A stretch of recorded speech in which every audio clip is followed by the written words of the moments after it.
I work with people who are degenerate losers who are living at home in their parents' basement. I work with people who are incredibly successful. The first thing that I've learned is that he's a Harvard-trained psychiatrist. He interviews creators about their spiritual and mental health. Dr. Alok Kanoja. If you're a dude who's crushing it and you are vocal about self-love, people think you're an arrogant prick.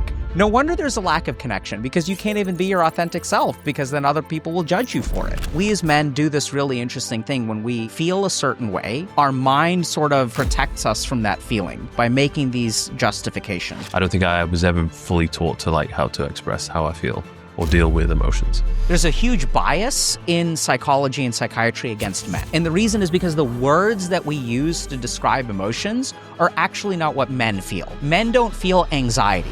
They feel, can you promise me that you're going to tell me to go fuck myself if I go too far? Okay, yeah. So, Mike, I'm just going to tell you what I see sitting across from me. I see... Quick pause, guys. I need to tell you something. It's that time of the year where everyone's on the winter arc hype, where they're building their physique, which they plan to reveal at some point in the summer of 2026. But I hate to be the guy that says it. Most of you are going to end up getting fat. You'll be overeating. You'll be following some sort of a program which isn't actually going to be getting your results. You're going to be improvising on the spot, no doubt. You won't be tracking. There'll be no structure, just random exercises with minimal progress seen on a week-to-week basis. Pretty frustrating, right? Well, that's the whole reason why I built the Thirst app, to help busy people like yourself find a system they can actually stick to over a long period of time. We have thousands of transformations from men and women who just plug into the app and get the exact plan they need for their goals, show up to the gym, and just put in the work, all for less than an hour of their time. I've got a special offer running for you guys right now. For less than the price of a one-to-one PT session, you get access to over hundreds of programs and hundreds of different meal plans, everything which you could possibly need to get yourself in shape. So if you actually want to stick to something and see results without taking things to the absolute extremities, click the link in the bio. Let's get on with the video. What's up, guys, and welcome back to First Things First. We have Dr. K in the building. How are you doing? Good. How are you? I'm very good. What do you go by? Mike, I guess. Okay. Yeah. Okay. Close friends and family call me Michael. Okay. I think my actual name is Michael. Okay. But there was a point where I remember when I was making all my social media accounts when I was like early 20s. I was like, should I be known as Michael Thurston or Mike Thurston? And then I went with Mike. Okay. I think Cool. it works. Yeah, I think it works great. Were you always known as Dr. K? Absolutely not. So I was known as Dr. K. So when I first started streaming, I would just introduce myself normally. Mm-hmm. And, you know, when I was like working in a hospital or whatever, I would introduce myself as Dr. Kanoja or Alok.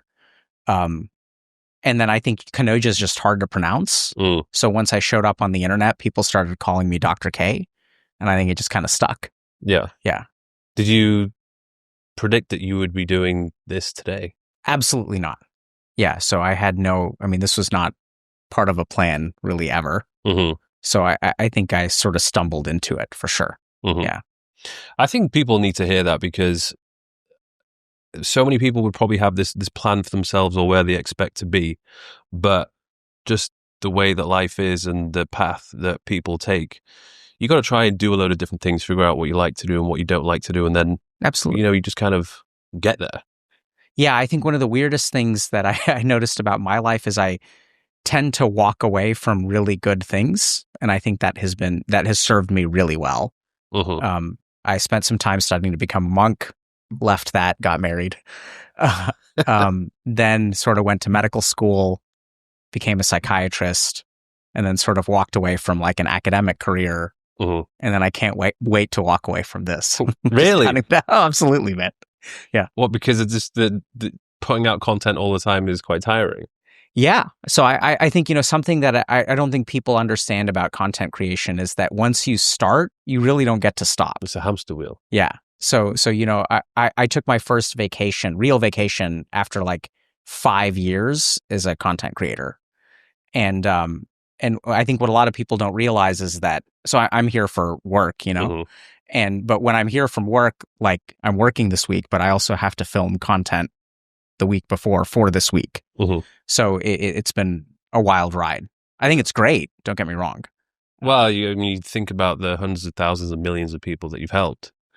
That's one of the things that, I don't know if I would be on your level But whenever I feel like stopping, I think about all the people that are there with their hands out who are like, hey, give me something. Need help. And then what do you do? That's the problem. You're just like, okay, well, I've got to make more content. So when is it going to be enough?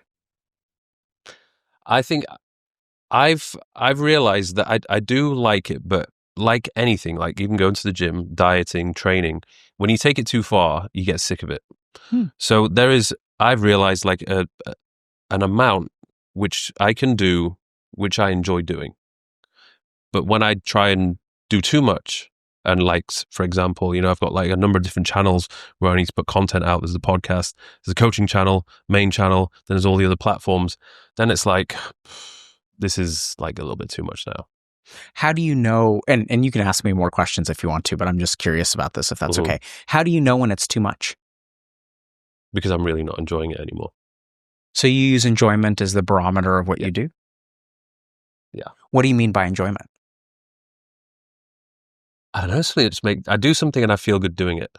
Or I look forward to doing it. Okay. Yeah.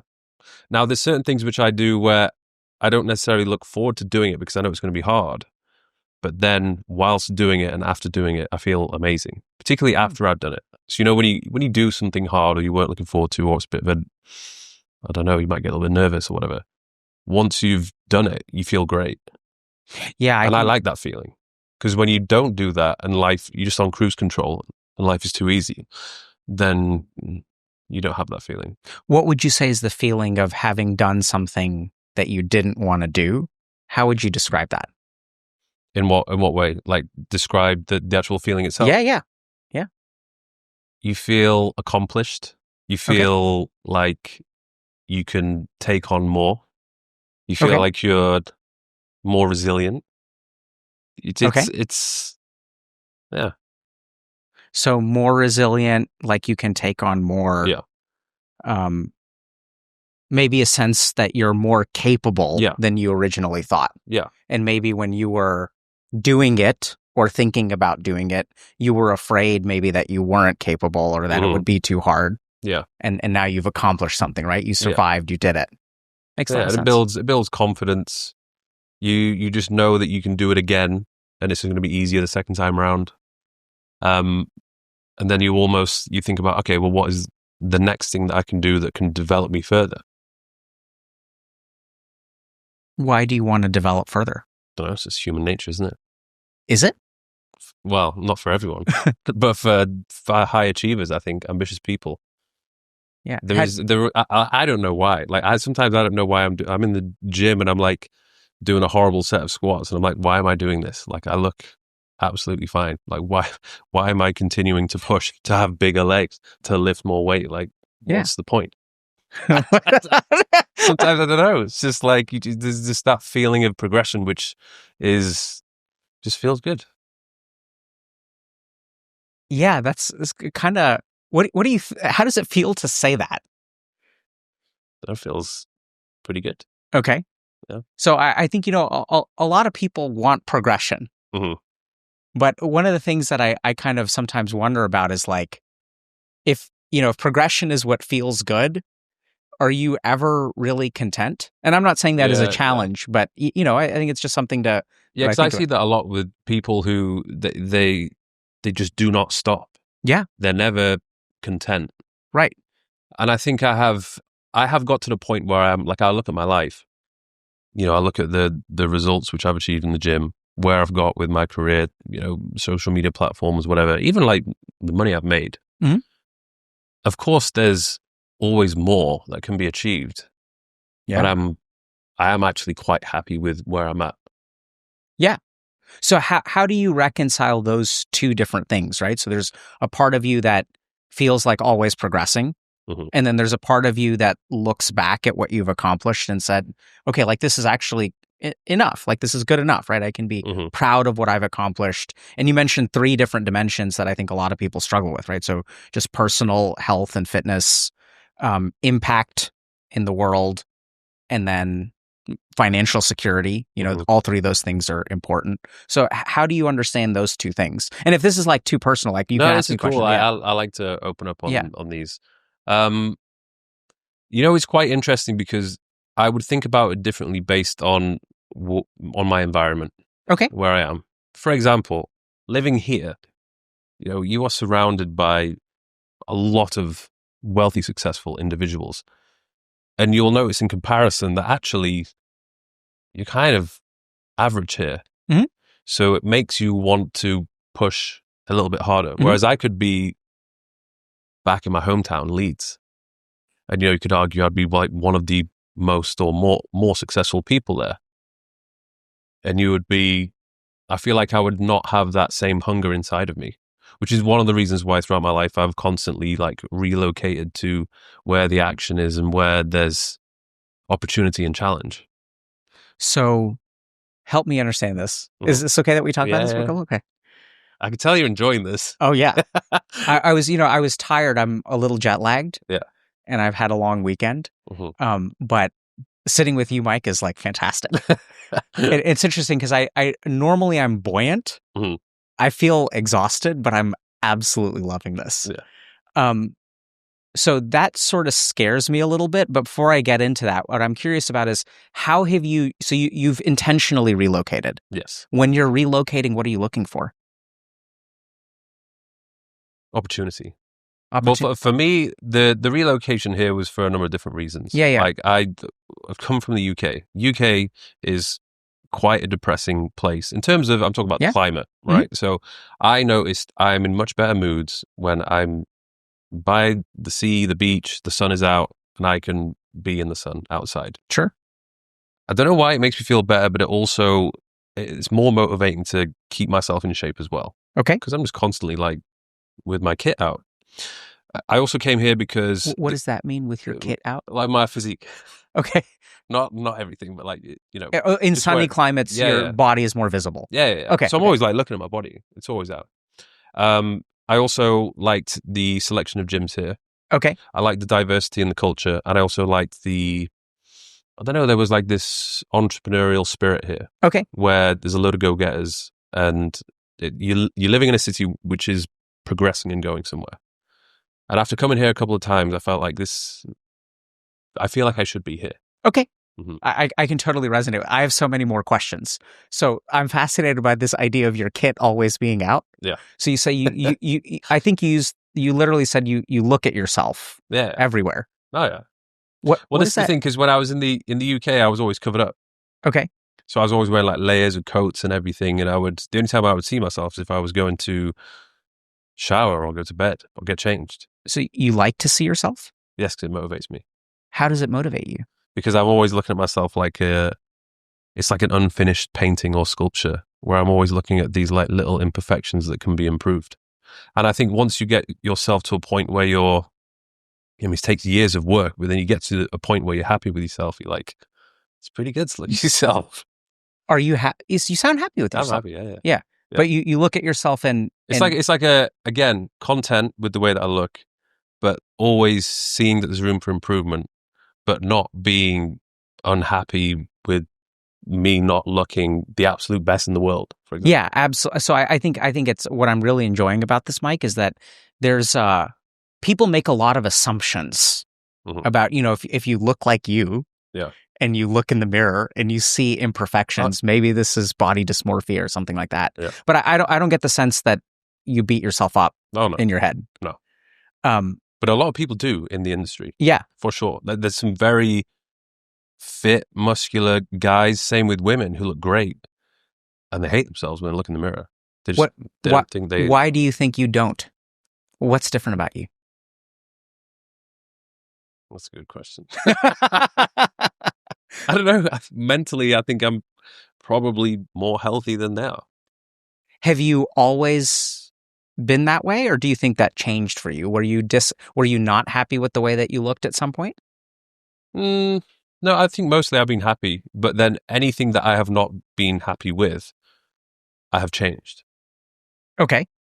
And it's these are things which I can change, that I have control over. Things I don't have control over, I'm like, okay, well, that's just the way it is. Okay, so you were unhappy at some point. You changed, Well, yeah, and then there's you at became one point happy. it's like, okay, I don't like this skinny version of myself. I want to look a little bit bigger. Okay, So you go to the gym and you put the work in, and then and then you feel satisfied. You feel content. satisfied, and then it's also, I think you'll start to get recognition and respect from other people Okay, because you look a certain way.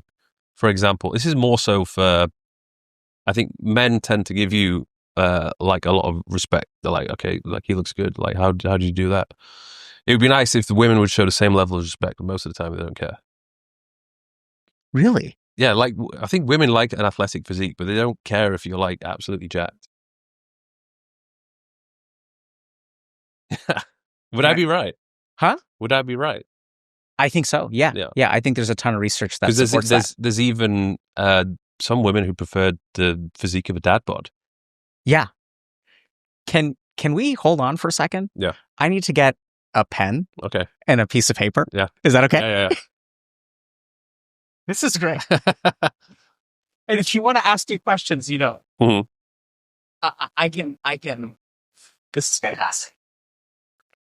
And let me know if you feel like I'm, That's asking you too many questions or whatever. Yeah. And if you feel like I'm being like No. putting you under a microscope or something, like please let me know. Yeah. I'm going to just take a couple notes for a second, and you can take a look at this if you want to. It's not. It's just for because you're saying a couple of things. So needs immediate help. not at all.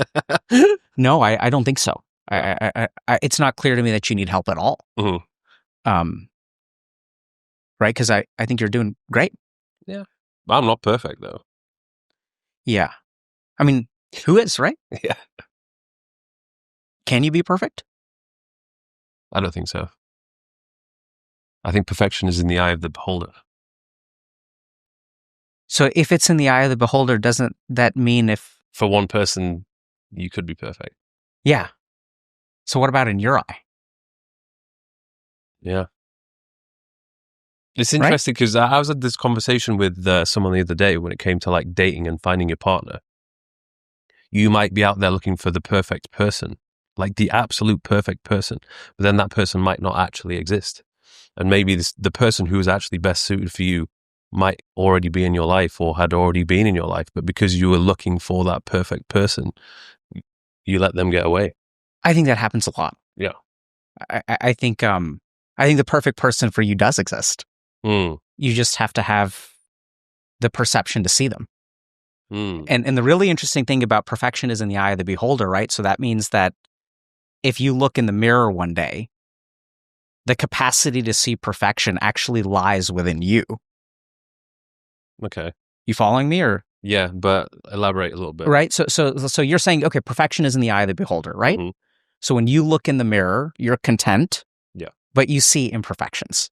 Yes. So for you to look in the mirror, you could see yourself as perfect because perfection is in the eye. Like you can look at this physique and you can be perfectly happy, 100% happy because perfection is in the eye of the beholder. Mhm. Does that make sense? Yeah. So what do you think about that? What do I think about that?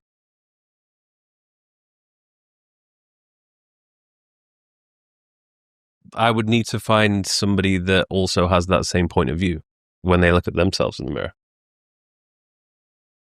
In order, you're talking about looking for a partner? Yeah. So, yeah, to find a partner totally makes sense. But do you think that you could look at yourself and see perfection one day? No, because I would never look at myself and be like, "Oh, you're so perfect." Right, but so let's talk about that for a Yeah. second. Why not? Right, because Mm. perfection is in the eye of the beholder. Yeah, but I would never catch myself saying, "Oh, wow, I am perfect." Okay, I know this is going to sound insane. Yeah, What stops you from saying that? because it sounds ridiculous, I think. But I see what you mean, because that's probably what more people should be telling themselves. More Like, you are perfect as you are. That's what more people should be telling themselves. but not you. Yeah. Right? Like the more Mhm. people should be telling themselves that, but you shouldn't be telling yourself that. You're different. Yeah. How are you different? God, these deep questions. We can go to your questions anytime you want. Seriously, like I'm tired, so sometimes I don't. I'm disinhibited, Yeah. so I'm asking what just comes to my mind. I'm having difficulty restraining my compassion. Mm-hmm. And fascination sounds like the wrong word because it makes it feel like you're like a bug. I see someone who's an amazing, actually perfect human being. Like when I look at you, I see perfection. Why? Because I think you're exactly where you need to be on your journey. And I don't think you could be any farther. And I think you could be further back. But I think that you're on a journey. And I think the idea of you being any further ahead than where you are sounds impossible. Yeah. So I think you're as far as you can possibly go up until this moment. And I think most human beings on the planet, I agree with you that perfection is in the eye of the beholder. Arguably, people like the Buddha would agree. And I think the real problem there is that if perfection is in the eye of the beholder, it's not something that you can craft by going to the gym, right? So even when you go to the gym, you're looking to see yourself in a particular way. But look at you, bro. Look at this kid. Like, look at this kid. Yeah. Right? And yet, when you look in the mirror, you see imperfections. Yeah, people would think like, you crazy? I don't think you're crazy. Not at all. Yeah. I think this is a really common experience for people. Mm-hmm. But you kind of see what I'm saying? It's like sort of weird. Yeah. Like I think the only thing that's standing in the way of you seeing your perfection is you. And I totally get that there's an instinctive, because here's the problem, right? So if I'm like a fat, overweight dude who's balding and I look in the mirror and I post on social media that I'm perfect, baby. Yeah. Everyone on the internet will be like, yeah, love yourself, bro. Yeah. Right? This is so beautiful. Like, look at this fat fuck who is looking at themselves and has this self-esteem and loves themselves. You know what's kind of fucked? Can I use profanity? Yeah. I can't do that. You can't do that. No. Like what, man? You worked so hard, and if you look at yourself and you express the same exact thought or feeling that like someone else does, you are denied that by virtue of the way that you look. Yeah. It's crazy. It's crazy, right? And it's like some people might say, oh, you love yourself. And then I think, well, yeah, I do. Yeah. I do love myself. Like, of course. Like, who else is going to love me? Yeah. Like, is it wrong to love yourself? There is maybe a point where you can take it too far, where you can let it get to your head, where you think you're better than other people, which is something I have never done. But I can, maybe because I see how other people do it, and I don't like it. So it makes me very aware of how easy that could happen to me, but I don't want so easy to happen to you because you're. It's yeah. Sorry about that. Where were we? Yeah. So it's interesting that you said that I'm exactly where I need to be. Yeah. That I couldn't or shouldn't be further ahead. But it's weird because I sometimes will think I could be much further ahead if I had made different decisions in the past. Not that I'm complaining that I didn't make those decisions, because I'm happy with where I'm at now, but I always wonder, like, imagine if you fully dedicate yourself to certain things, like the most productive things. You avoid the distractions and the time wasting things. Like, where could you be? Yeah. And what do you, where could you be if you hadn't? Well, I feel like maybe with businesses and finances, I could be further ahead, but maybe I would have had less life experiences. And I like the fact that I've had a lot of life experiences when it comes to traveling and dating and relationships, that I feel like I just have a better understanding of life overall. Because I see a lot of people who are just completely obsessed with business and making money. They fully isolate themselves from the world almost, and they just get this tunnel vision with this business or company they're building. And it's a huge success. They sell it, they make millions. But then they have no there's years of their life which they've not lived because they've dedicated it to building this thing. And I see these people who have become very successful. I'm like, I would not want to trade places with you. Yeah, so you're doing something that sounds great, Mm-hmm. But I think is actually quite dangerous. Me? Yeah. Oh, yeah. Okay. Right. So you're looking at people. So can I ask you for a favor? Yeah. Can you promise me that you're going to tell me to go fuck myself if I go too far? Okay. Yeah. So, Mike, I'm just going to tell you what I see sitting across from me. I see a fucking amazing human being. Mm. I see someone who is inspiring. Really, I mean this. I'm not just, I'm not just impressed by the kid. Okay. But I think it's so interesting. So when I work with all kinds of people. I work with people who are degenerate losers who are living at home in their parents' basement. I work with people who are incredibly successful. And so I think the first thing that I've learned is that there's a series of like developmental challenges, right? The challenges that you face when you're 25 years old and living in your mom's basement are different from when you're a student, when you get your early career, when you are well established, right? So you've like checked a couple of boxes. You have some degree of financial security. You've got some degree of satisfaction with your physical appearance. You've got some degree of meaning, sense, purpose, doing something in the world that you find invigorating and satisfying. And so the really tricky thing is that the higher up you go, the more subtle the problems become. Mm. And so my favorite example of this is the Buddha himself. So this is a guy who checked all the boxes. So he was a king, well-respected, loved, handsome, happily married, had a son that was healthy and everything was going his way. And then he woke up one day and discovered that there was some degree of dissatisfaction. And then he had a big problem because you're sort of saying that, a lot of your motivation, I don't know if a lot is fair, but you mentioned that your motivation fluctuates depending on your environment. So if you're like in Leeds and you're at the top of the pack, the motivation to keep going declines. But whereas if you're here and you look around at people who are so much wealthier than you are, right? I mean, welcome to Dubai, where someone has more money than you do, no matter how much money you have, right? Yeah. And that kind of motivates you. So he woke up one day and he had a really big problem because he was at the top. They were like, he was at the top and he still wasn't satisfied. So that becomes a whole different challenge. And so going back to there's this subtle thing that you do where you sort of say, okay, if someone sacrifices a lot to be incredibly financially successful, well, I didn't sacrifice that much, but I have a lot of other experience. So you see how mentally you're balancing out. You're behind this person, but I have this instead. Do you get that? So here's the really subtle thing, and this may be hard, and maybe I'm just tired and jet lagged. But do you see how that is almost like a justification for not being on that path? Yeah. Right? You're kind of saying like, oh, no, it's okay. Like, I have this. I did this. I didn't get first place, but I did this other thing, and I'm seeing value in it. Yeah. Whereas there's a possibility that they're not equal. There's a possibility that you just screwed up a little bit. Yeah. Right? You get that? Yeah. So it's subtle, but you got to be really careful about that. Because I think in a weird way, how would it feel if you just hadn't been as efficient? If you had just made some mistakes and wasted some time? And I think I have done that for sure. Yeah.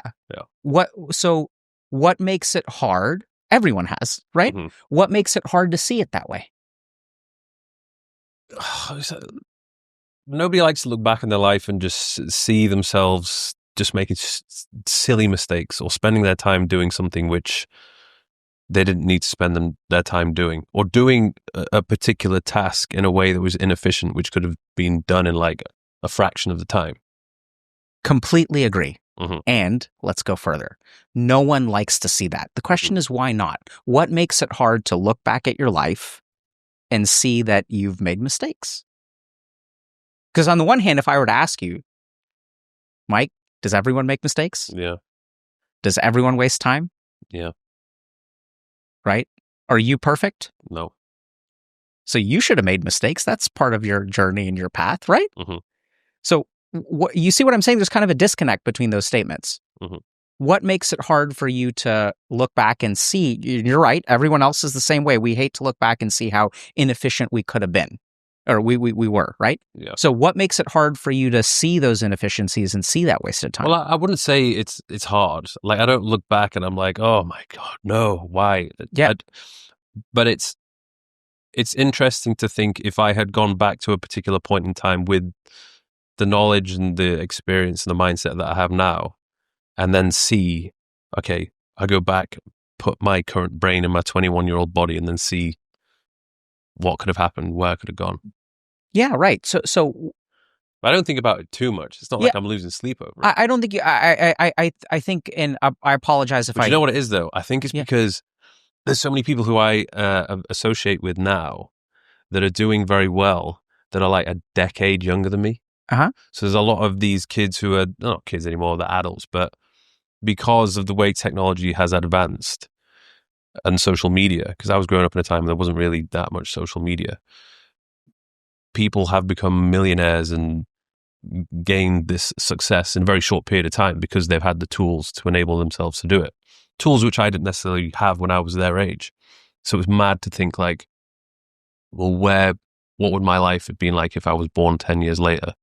Or if I could have gone back to that 21-year-old self and seen where I could have gone at that point. Once again, a fantastic way of looking at it, right? Because you're like, you couldn't have done better. Yeah. And at the same time, what is it like to see people who are a decade younger than you are, who are further ahead? Yeah. It's just like, it's a little bit annoying sometimes. Yeah. Yeah. What is that? What's annoying about it? Because I think back to when I was their age and how I was like, I was struggling. I had done like no money at that point. Yeah.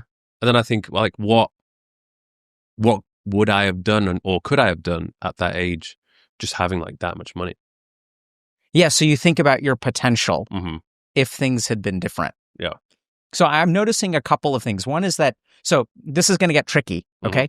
So if I need to explain, tricky, to be honest, it's already quite tricky. And we could go to your questions anytime you're, and yeah, I get that. So this is, so, because I'm sort of noticing this conflict in you again. So by the way, this is super healthy. So what I'm noticing is some degree of emotion, right? So you look at these people and you feel annoyed, and then your mind comes up with like a justification, rationalization, not in a bad way, right? You're like, okay, it's not fair to compare myself, but you do. You see what I mean? Yeah. Like, I mean, you were some kid who grew up in Leeds. Like you didn't grow up at, I assume, going to some international school with some of the best tutors. And when you were growing up, like technology did not give people the upward mobility that it gives people today. Your situation was so different. And yet there's a part of you that, despite all that being true, there's a part of you that, so if all that's true, you shouldn't feel annoyed, right? Well, if anything, there's a pro to it because, you grew up in an age without the social media, without the smartphone. Yeah. Which was a blessing. Like, absolutely. It's a thing which will never happen again. And I got to experience that. Yeah. Like just hanging out with people without phones. Yeah, right. So, and I totally agree. That's beautiful. This is kind of what I'm getting to is that, but there's some conflict because it's hard to remember that when you look at these people and you feel annoyed. Yeah. It's absolutely true. So what makes it hard? Do you kind of get that? There's like this disconnect, and this happens to everybody where, and I think what kind of goes on here is I talk a lot about something called alexithymia, which is emotional colorblindness. And it's something that happens to a lot of men. And we as men do this really interesting thing. When we feel a certain way, our mind sort of protects us from that feeling by making these justifications. We'll sort of say, well, this was different. And you're spot on that all of that stuff that you said is correct. I really appreciate that when I was growing up, like, you could beat a video game. The video game would end. Like I would get some video game for as a present, and then I would play it for like 30 hours and the video game is over. Yeah. And then I would go out on the street and play with my friends, and the world was a different place. And it sounds like you're grateful for the upbringing you had. It sounds like you've grown beyond the environment that you grew up in, and that's got to feel good, right? You've really done an amazing job. Agree? Yeah. Yeah. And I feel that kind of confidence. But now the problem is that there's subtlety. But there's still that kind of annoyance. The other thing that I see in you is still that, I don't know how to say this, a lot of your motivation is external, right? So that's why if you're in Leeds, motivation drops. Now that you're in Dubai, now you're like, okay, these people are doing a little bit more. They're younger. And that's great, right? Because you look at these people and you're like, I screwed around for a couple of years, many years ago. These kids are crushing it, and now I got to crush it. And it motivates you. And look, like, dude, look around. This is crazy, right? Do you know what it is as well? I feel like it's, I don't like the idea of wasting potential. Like, I feel like I don't know if it's like a gift, but I'm very lucky to be in the spot that I'm in today. I'm lucky that I've had the parents that I had, and I was born where I was born, and I've got to where I am at this point. And, you know, amass the followers, the subscribers, whatever. I feel like it would just be a waste if I would just kick back and just enjoy life and not put the work in. Yeah. So I'm with you. So I think that, you know, just kicking back and being a degenerate. Which I've done. Yep. Yeah, I've had years in my life where Nice. What was that like? You know, when you think it would be like the dream, it ends up not being as good as you thought it would be. Why not? Because it doesn't really fill you with. It doesn't make you happy. Like you do all the things, you know, where you're traveling. There was a few summers where I spent in Ibiza where I was just literally going to parties, doing nothing every day, just literally waking up and doing whatever I wanted to do, not challenging myself. The most challenging thing I did was go to the gym, you know, just like going on loads of dates, like just living the dream. Living the dream, a purely hedonistic life. And that is not the answer. So what is the answer? If that doesn't make you happy, what makes you happy? I think helping others. Really? I think helping others, doing something which is going to help others, that makes me happy. Doing something where I'm challenging myself and learning something new, that makes me happy. But then also moments of just peace. What does that mean? What is peace? Like just being alone with my own thoughts, just lying in the sun. Some days, it's weird. I'll have some days where I wake up and there's like literally nothing on the schedule. It makes me so happy that I can just do whatever I want. But the weird thing is, if I have too many days like that, I don't like it. Okay. Break that one down. Absolutely. You want me? My turn. Okay. So let's understand a couple of things. First is you're motivated by, no, I don't mean this in a bad way, right? So there's a part of you that is literally motivated by your sensory perception. And this is normal for all human beings. So if you're in Leeds, surrounded by a bunch of people, and not losers, but like, you know, like Leeds is, I don't know much about the city, but I imagine it's a lot like most cities on the planet, where it's not Dubai or, you know, New York or LA. Fancy. Yeah, but right. It's a big enough city. It's a big enough city. There's good people there living solid lives and you know, helping the world, and I think it's totally fine. And then so you're a little bit motivated by outside things, and then sensory perception. So the other thing is it's not just outside other people. So you see people maybe who are a little bit younger than you. And if I'm painting a picture of you that sounds negative, please let me know. And I hope that listeners aren't sort of getting that. And then you'll see people who are younger and maybe have a little bit more money than you do, or a lot more money. And then you'll that'll push you to do better. You'll even look at yourself in the mirror and you'll see this kit and you'll be like, oh, like this vein isn't popping out as much as I want it to be.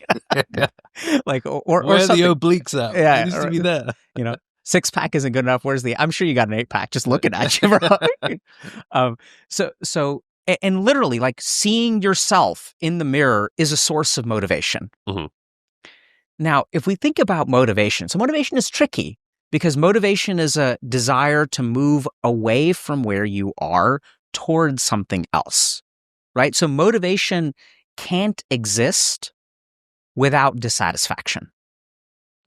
Okay? Maybe it can, but like, let's just assume for a moment. And then you have moments of peace. And where is the peace? Peace is when you are by yourself, when you actually don't have a sensory perception of yourself or anything around you. You said laying on the beach. I don't know if you said eyes closed, but maybe with eyes closed, maybe looking at something like the sky or the ocean or nothing that evokes comparison at all. Mm-hmm. And then you find peace.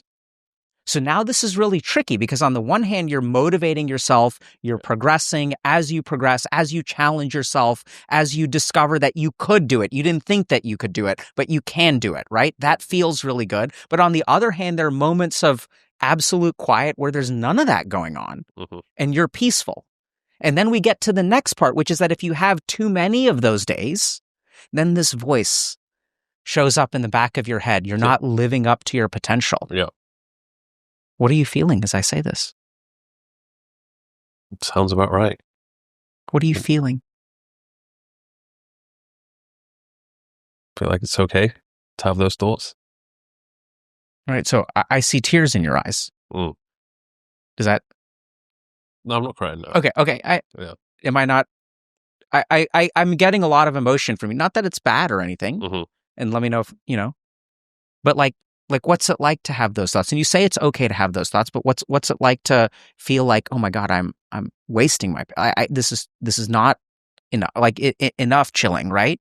Yeah. It just feels like a waste. Yeah.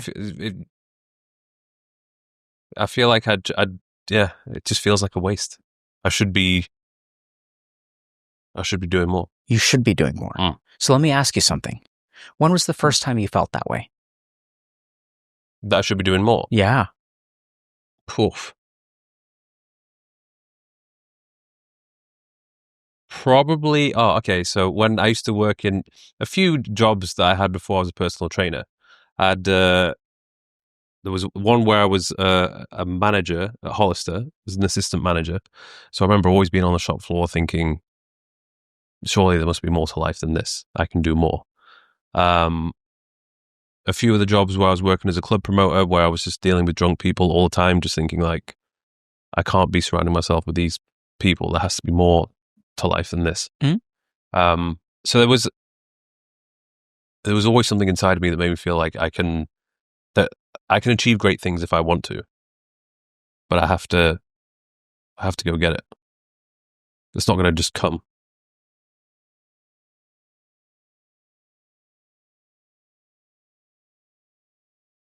So I get the sense you're trying very hard to be someone who wants to live up to their potential. Mm. And I could be wrong here. Mm-hmm. And I get the sense that... Yeah, because there's part of me that's like, well, it doesn't really matter. Say more. Yeah, it's just like... because at the end of the day, it actually doesn't really matter that much. Like, we're only here for a very short period of time, so enjoy it while you can. Like, don't get so caught up in trying to be the best at this or earn the most money doing this. Just be present and really enjoy life. That's the biggest battle I have. Yeah, There's I can this see that. battle between living up to my potential, being the best version that I can be, but also really making the most of life and enjoying it and experiencing everything that can be experienced. And I battle with it like every day. I see that, right? And I hope other people hear that too. Because if you let yourself be someone who enjoys life every day, don't answer logically, answer emotionally, where would you end up? What, like in life or like which destination? Yeah. Like, so, you're saying like, okay, it doesn't matter. Mm-hmm. Like life is about experiencing, right? It's not about living up to your potential. It's about just taking what life offers you. And then there's this other side of you that's like, I got to live up to this potential. Yeah. And let's be clear, like listening to that side of you has taken you from where you were to where you are, right? That has served you very well. Mm. That has been a huge champion for your life. I think I would probably be doing a lot more traveling. Because there's questions that have been asked, like, well, when do you feel like you're happiest? And there's definitely a feeling I have when I'm in a new place, exploring it, and are almost excited about the unknown because you just don't know what's going to happen. You don't know where you're going to go. You don't know who you're going to meet. You're on this adventure and you're in a completely new place, and it's just exciting and fun. Absolutely. New experience. And is living up to your potential a part of that? Not really. Not really. No. So now this is the conflict, right? Mhm. Because here you are sort of saying like, okay, if you look at the nature of happiness, living up to your potential seems to be a part of it. But really, when you look at laying on the beach or traveling, embracing the unknown. Problem is, you need money to do these things. So you need, the way I like to live life and Right. travel, that's not cheap. Okay. So I've got to make money to do those things. Yeah, The sure. way that I want to do it. Usually when I travel and, I'm experiencing all these new things, there's not much time to do work. Yeah. Like unless I'm like doing a travel vlog where it's Yeah. being documented and then it gets put out, Yeah. which I really enjoy doing. Yeah. That in itself will not provide me with the amount of money I need to sustain that kind of lifestyle. Yeah, I'm with you. So here's the thing that I would. I don't. Are you getting the impression that I think you're doing anything wrong or anything like that? No. Okay, yeah. So I don't think so. I think you're actually. But this is the thing. I always, myself, I'm always looking for advice and guidance. Like I never think that I'm doing everything right. I always like to learn from other people, even when it comes to the gym and training. Like you look at me and you think, oh, okay, well, he knows what he's doing. But I am still very open to people critiquing what I'm currently doing and trying different things to see if I could be doing it better. Yeah. So I appreciate that. Mm. So I think you are doing everything right, and I think asking these questions and navigating this conflict is exactly what you should be doing. Mm-hmm. And what I really love about talking to you is I think that, how can I say this? I think as we walk this journey, you will help the people who are listening not waste time. And here's what I mean by that. I think, as you sort of pointed out, you used to be living the perfect life in Ibiza. Mm-hmm. Sounds like partying a lot, having a good time. And so there are a lot of people who will look at that life and they'll say like, okay, that's what I want in order to be happy.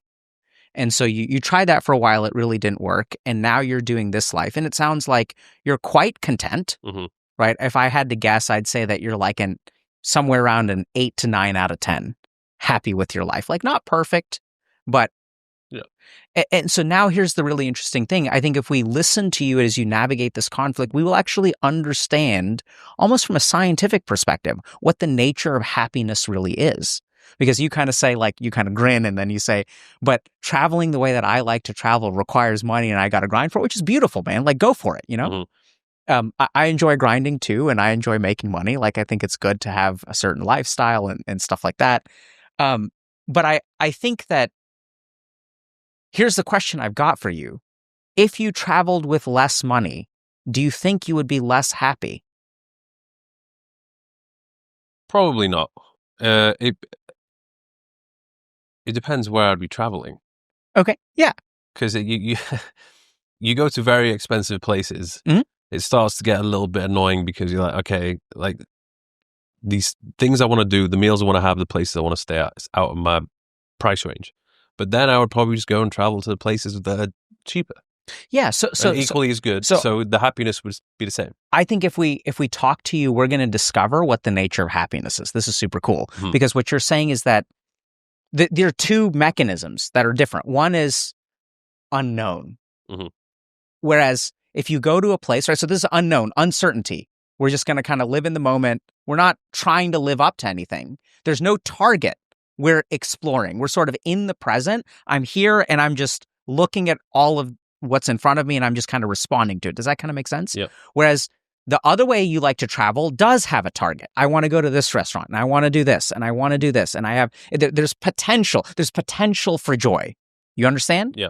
So like one of them has this dimension of like future, of potential, of living up to something. And the other one doesn't. Do you kind of get what I'm saying? Mhm. Do you mind explaining to me and maybe the people who are listening what you understand about what I'm saying.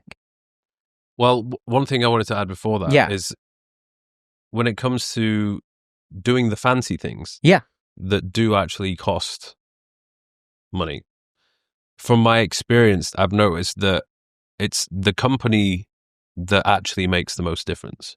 Who you're with. Okay, so for example, you could be on a luxury yacht or a luxury villa. If you're with the wrong people, or not like the people you're most comfortable with, the actual experience overall isn't that good. Because you're thinking, yeah, this is okay, but you're always envisioning what it would be like if you were with the people that you really want to be with. And then, like, I had a little trip recently where I was with like my closest friends, and we did some nice things, but it wasn't like super fancy or anything like that. But because of the company I was keeping, it was just like I was just laughing all day, every day. Absolutely, man. And then I've realized that that's more important. Like, it's not necessarily doing the most expensive things or the fanciest things. Yeah. It's the quality of the company that you keep, and you can be anywhere really, and you'd have a good time. Yeah, so there's that conflict again. You kind of see what I mean? And I hope I'm not making you out to be some, like luxury-oriented person or anything like that. No. I think, but I think this is what's really great about talking to you, because I think you're painting us a picture of what's really important. Yep. You're teaching us about really the nature of happiness and contentment. And you're also teaching us about a fundamental struggle that a lot of men have, which is grinding, living up to my potential. And the problem is that we don't know sort of a middle way, right? So I think actually maybe, I mean, you demonstrate this pretty well, where you do have days on the beach where you've got an empty schedule. I think I know when I do take it too far. Okay. I'm quite good at pulling away. Good. What are the signs that you take it too far in the grinding or the? Well, it's just constant work, and you just mentally. I never really physically push myself, but mentally pushing yourself, where you're constantly trying to make content, do this, do that, and then you haven't really given yourself any time to just chill, like just relax. What drives you into those states of being like stressed? Yeah, right. So you recognize when it happens, which is beautiful. A lot of great internal awareness. But how do you get there in the first place? I think there's too much going on in my head. Okay. Like there's just, it's like never ending. There's a whole list of things that needs to be done. You're managing people. There's like, for me, there's like with the content creation thing, there's so many different pieces of content to make. It's just, if you keep doing that nonstop, I end up hating it. And I'm like, I don't want to do this. I need to take at least a time out. Yeah. So what I'm curious about is when you were, so once you recognize that it's too much, right? Once it becomes nonstop, then you're good at unplugging, which is, I think, by the way, how you ended up the way you are, which is someone who you don't sound arrogant to me at all. I think, if anything, if you actually represent the way that you feel about yourself, you get misjudged for it, right? So if you look at if people see me for the first time and go through my Instagram, they'll probably have a very different right. And we were sort of talking about, if you look at yourself in the mirror and you can say, "Oh, I'm beautiful," and then if someone is not as physically in shape as you are and they say they're beautiful, that's okay for them to say it. It's not okay for you to say it. So if anything, I think a lot of your self-love gets artificially restrained, and that happens a lot with men too. Yeah. So men, we're sort of entering this weird situation where, if you're a dude who's crushing it and you are vocal about self-love, people think you're an arrogant prick. Yeah. Right? But it's like, we're the one group of people who's not allowed to have, so like, what? No wonder there's a mental health crisis, No wonder there's a lack of connection, because you can't even be your authentic self, because then other people will judge you for it. Yeah. It's really weird. It's like everyone's like, be your authentic self, love yourself, look at yourself in the mirror and say, hey, you're a sexy beast, right? But you can't be doing too well. You can't do too good. Absolutely, right? Yeah. So that it's kind of scary. Yeah.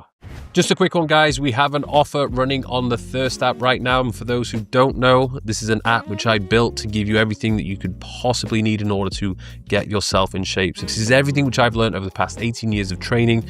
speaking to all of the experts and coaching thousands of clients.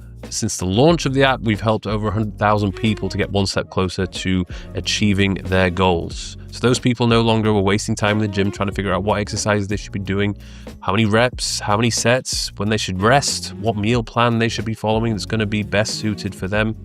No more of that. For less than the price of one PT session, you can get access to over hundreds of programs to help you build strength, power, and size, along with meal plans to help you build muscle, lose fat, and optimize your health and well-being, whilst also allowing you to have some degree of flexibility in your life. So now's the time to get in shape, make it easier for yourself with a system that actually works, with the minimal input and the absolute maximum output. Let's get into the video. What I'm curious about is, what is the force that creates the situation that you find yourself in, right? So once you find yourself in a problematic situation, you're able to pull back. Mm-hmm. But there is something that is stacking up your responsibilities. Does that make sense? Yeah. So what is that driving force? Because if you really want to, and everyone who's listening to this, right, that's the thing. So you've done a really good job. You've learned damage control. Mm-hmm. There's still room to grow in terms of prevention. Right, so that you don't wind up in that place in that space in the first place. Mm-hmm. You have a sense of that? Yeah, it's going back to the whole drive and the ambition thing. You do. There's this part of me that wants to take on more. Like, oh, okay, yeah, I can take on more, but at the end of the day, that actually doesn't really provide you with much benefit unless you have the best systems in place where it can be done, but it doesn't require too much of your time or mental energy. Okay, go ahead. But it's just as someone who is driven and wants to do things, it's very easy to be like, okay, yeah, I'll do that. I'll do this as well. I'll do this. Yeah. So do you have a sense of that part of you that? So let me ask you this: what was your upbringing like? Can you tell me a little bit about how you grew up? I went to it was a good school. Probably like the worst thing that happened is I lost my mum to cancer when I was 11. Okay. So that might explain a lot. I don't know. Grew up in a household that was very loving. My family was very loving, but didn't really express emotion too much. I looked up to my dad. I had a good relationship with him, but I never saw him complain or get emotional. So I think the way I've always approached life is just get on with it, just do it. Don't complain. But the problem with that is I don't think I was ever fully taught to like how to express how I feel or deal with emotions without having like a motherly figure in my life. So when I asked you about, that nagging voice in the back of your head, do you remember how you felt hearing that? Because you said I think the words you used were like, that's hard. Yeah. Do you remember when I was mentioning that, what you felt like? No, which part being hard? So I was sort of saying you're laying on the beach and you had said, laying on the beach is fine for like a day or two, but then this creeping voice, I was actually saying that. I was hypothesizing what your experience of that was. It's basically that. Right? And then it starts to creep up, and then as I was saying it, do you remember how you felt, or you didn't feel much? Didn't feel much. Okay. Yeah. So I think there's something that's kind of interesting. I think you should go back and watch this, and watch your face, and look at your eyes. Okay. I know. Is that making you uncomfortable? No. Okay. Well, they're full of tears. Huh? Were they full of tears? No, they weren't full of tears, but, right? So I could be wrong. Yeah. I'm jet lagged. Yeah. It's been a while. Yeah. Right? And even when I ask you to go back and watch it, how does that make you feel? Do you know what? I don't like watching myself back. I like to just put the content out and... Right. So, Mike, we can switch to your questions whenever you're ready. What are you afraid you're going to see? Don't know. It's because when I'm making my own content, like back when I was doing the filming and editing of my own YouTube videos, I was obviously watching myself a lot, which I think was good because then I would see like little things which I could improve upon or whatever when it came to actually making the content. But the problem with the podcast is it's the time it would take to watch it back again. Okay. Whereas these videos are they were like 10, 15 minutes. Okay, so is this just an issue? Maybe I'm making a mountain out of a molehill. Remember, as a psychiatrist, so sometimes we think, oh, there is some problem deep within you. Maybe it's just something simple, like you just don't enjoy it. Yeah. Do you watch yourself back ever? Like when you're doing a podcast? I don't know if you really need to. Almost never. Yeah. Yeah. Because I know some people that they like to rewatch themselves because they want to be better at answering questions, or maybe their body language. Yeah, so it's interesting. I find the sound of my voice to be annoying. It's interesting the time that I watched a piece of my content today in preparation for this podcast. But usually when I watch my own content, it's because I remember I understood something a while ago that I've forgotten. Okay. So I'll listen to my own lecture to remember. So there was a YouTube video I did about 2 years ago about how discipline is actually an emotion. And that was 2 years ago. And I remember when I made the video, I was reading this neuroscience paper and I was like, holy crap, this is amazing. There's a recent advance in neuroscience that shows us that discipline is actually an emotion. And that's why discipline actually comes and goes. It's kind of weird. I thought it was the motivation that comes and goes, but the discipline stays and is something that you train to be there always. So this is where the terms become important. So willpower is one capacity. Motivation can come and go. But even if we ask someone, so we sort of define discipline as consistent behavior over time, right? Yeah. But if we ask someone, are you the same level of disciplined on a daily basis? They will say no. They will say my discipline itself fluctuates. Yeah. So I was reading this neuroscience, a couple of neuroscience papers, and I had connected a couple of dots about different parts of the brain and things like that. And I was like, oh, discipline itself is an emotion. The thing is, 2 years later, I had forgotten those neuroscience details. So I went back and I watched the video and I really enjoyed it. Sometimes I enjoy watching my content because actually sometimes I'm pretty good. I can appreciate But that. I've made a good video. I'll watch that again. Yeah. It makes you laugh. It doesn't feel like me, but I just enjoy watching this guy from 2 years ago. Yeah. And I learn a lot from some of my old videos. So I'll watch videos sometimes, but generally speaking, I don't enjoy watching them. Sometimes I find myself annoying to watch. And so maybe I'm making a mountain out of a molehill, and it's just sort of you don't like watching. You just don't have the time and it feels kind of boring and it's not really, a good use of your time. So it could be that.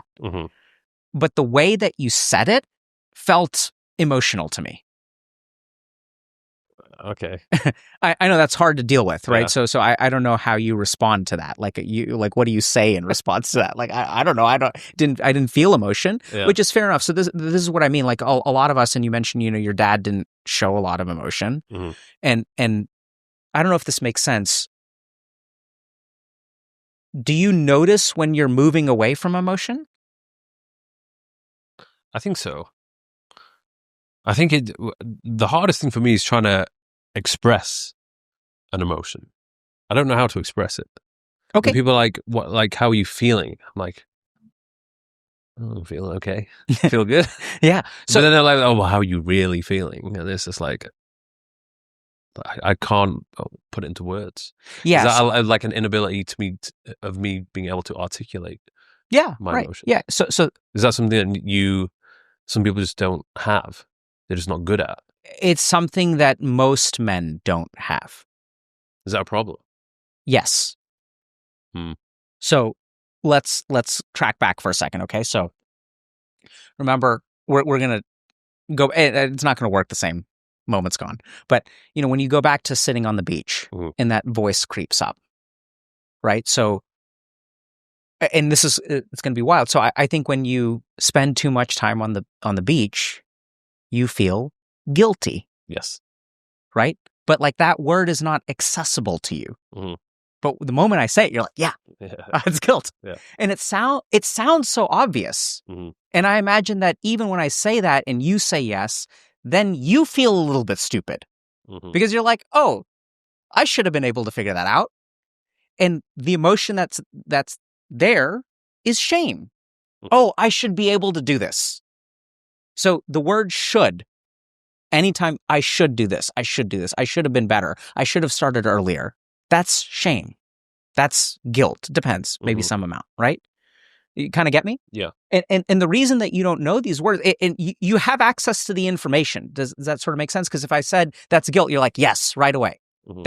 It's not something that you had to analyze. It's not something you had to logic out. It felt right. Make you with me? Yeah.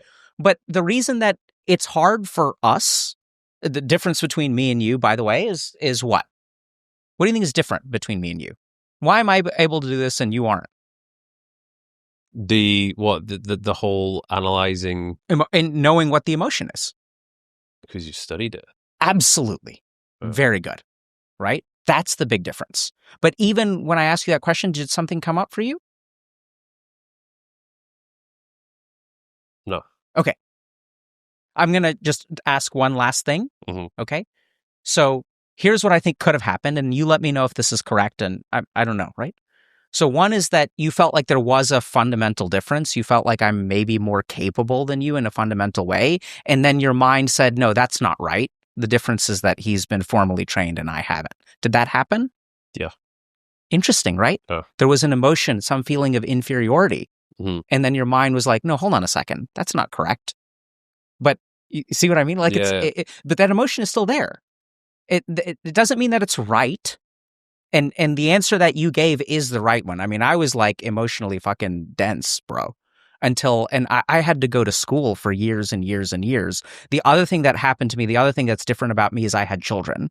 So I don't know if you have kids? No. Okay. So when you have kids, as a man, your estrogen level rises. And when your estrogen level rises, you become more aware of your emotions. So the volume on your emotions turns up. And that's evolutionary because when you have a child that can't communicate, you have to be able to empathically detect what they're feeling, right? So the kid is just crying, but like you as a parent, you have to figure out, is the kid scared? Is the kid cold? Is the kid sleepy? Is the kid hungry? Like they have no way of communicating that. So you really have to jack up your emotional levels. Mhm. So before I had kids, I used to be able to like watch movies and like be like, this is totally fine. Now it's like when I watch a Disney movie, like I start crying. Yeah. And it was really scary for me. I was like, what? I'm a fucking pussy, bro. Like what happened? It was really confusing. Yeah. And I felt these lumps in my throat and like trying to choke it down. And I would like leave the room. And even now, like every time I watch Frozen, I get like choked up about just the powerful emotion of it. Yeah. So those are a couple differences, but you see how that there was that emotional thing that happened Yeah. in you, and that's totally normal. So I think what goes on with men is we're not taught the language of emotions. No one sits us down and says, hey, this way that you're feeling right now, this tension in your chest, this lump in your throat, this is this emotion. And you have to be taught these things. And if you're, and this is what's challenging, right? So I think in your case, you may be more alexithymic, means colorblind to your emotions.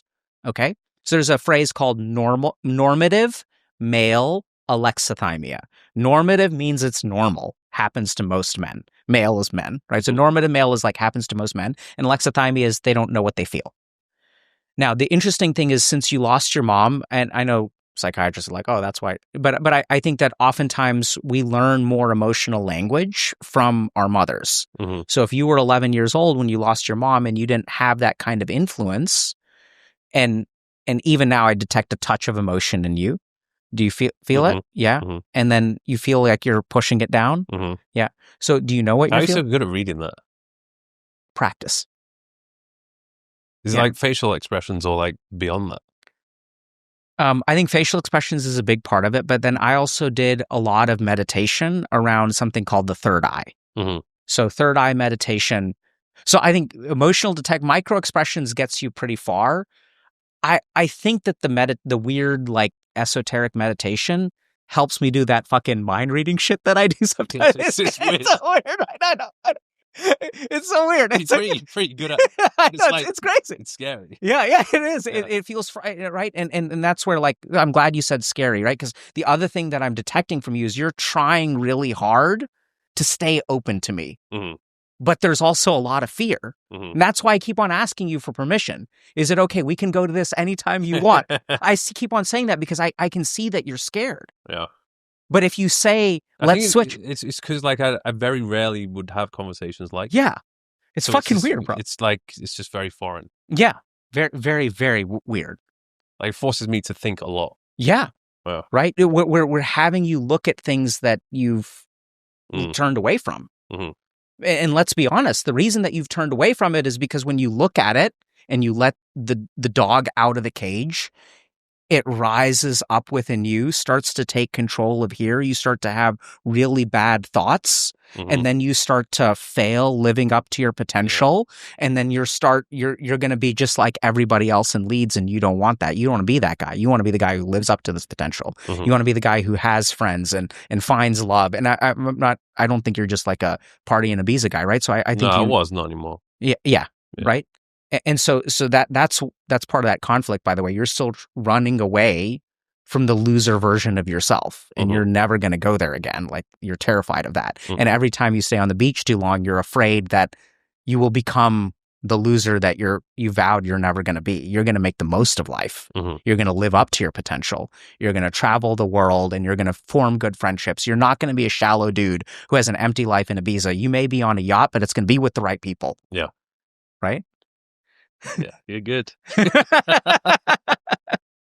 When you look at yourself, do you feel like you have a very good understanding of yourself when you look in the mirror? Yeah. I don't look in the mirror, though. Okay. Right? So subtle. Okay, yeah. But I don't look when I look in the mirror, I see an idiot. I see a guy who probably could be doing a little bit better. But I love that guy that I see. Yeah. He's like a good guy. Yeah. And he does good sometimes. But yeah, I mean, I think a lot of it but a lot of what I went through a midlife crisis, arguably still am going through a midlife crisis. Started about 2 years ago, and I had a lot of trouble. But usually, Why do you feel like you're having a midlife crisis? Yeah, it's a great question. Because I feel like you're doing pretty good. Yeah, so I think the first thing to say there is that we assume that. So it's interesting. The word for crisis in Mandarin includes two characters, and one is danger, and the other is opportunity. So crisis. The first thing to understand is that crisis is like normal for development. So I think we have this assumption that if you go through a crisis, you're doing something wrong or you screwed up. But I am Dr. K, and if I'm going through crisis, that means it's normal, it's healthy, it's good. Nothing is wrong with me, right? So maybe something. I'm sure there were things wrong with me. There are all kinds of things wrong with me. But I went through a crisis, I think, because it was kind of developmentally appropriate. So I think men go through probably about 3 major crises in their life.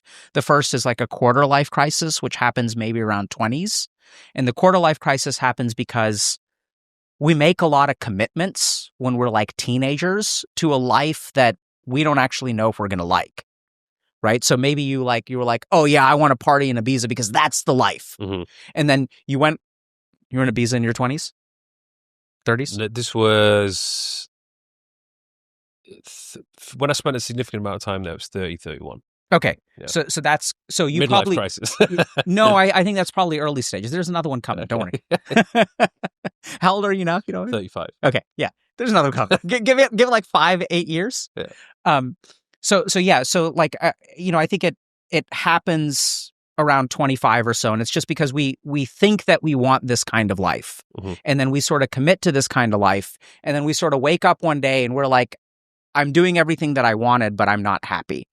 And so then you have to step away from that. You have to grow. You have to change. You have to discover who you are, right? Because you thought all this stuff outside of you would make you happy. And you were chasing all of this stuff outside of you. But you wake up one day and you're not happy. And so what you have to do is look within. And when you look within, you're like, I want to be better. I want to be progressing. I want to be more. I'm going to work on here.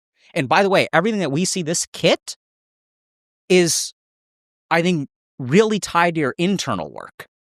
Right? And you've done a lot of internal work. And so now you're living this other life where you're helping people, you're making content, you're living up to your potential, you're making money, you're going on vacations, right? Hopefully still dating, or maybe in a long-term relationship. I'm dating. Yeah. Right? I mean, that's a whole other conversation. Yeah. Right? So good. Very good. So a lot of genuine emotion there, right? And then we laugh about it. That's not the other thing that we do as men.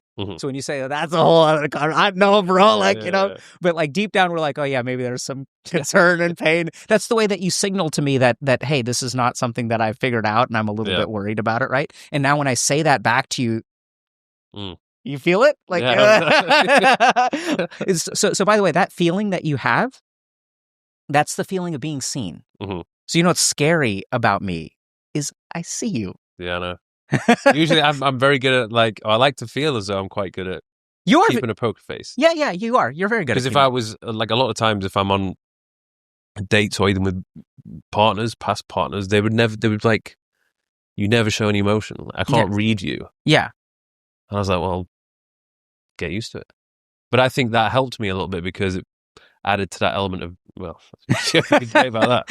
But like there was an element of mystery because they never knew what I was thinking.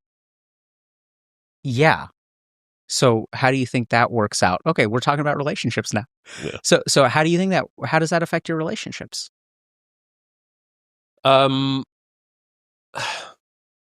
and bad. Good. I think there's this whole debate as to how much you should open up to your partner and express how you're feeling. Because I think as a woman, they like to, I mean, not all women, but a lot of women like to see that a man is in control of his emotions, has everything under control, and is someone to be respected and to look up to, and isn't going to just turn into this big ball of tears. Yeah. Which is something which, there's a few times when I've opened up in the past because I thought it was the thing to do, and I got that shoved right back in my face. Tell me. Do you feel comfortable sharing? Okay. No. Okay. We're going to leave it at no. Right? That's all we... Okay, so can I talk about that for a second? So this is really fascinating. There's a great publication a couple years ago in a scientific journal or a academic journal called Feminist Quarterly, okay? Feminist publication about a kind of emotional labor that men do.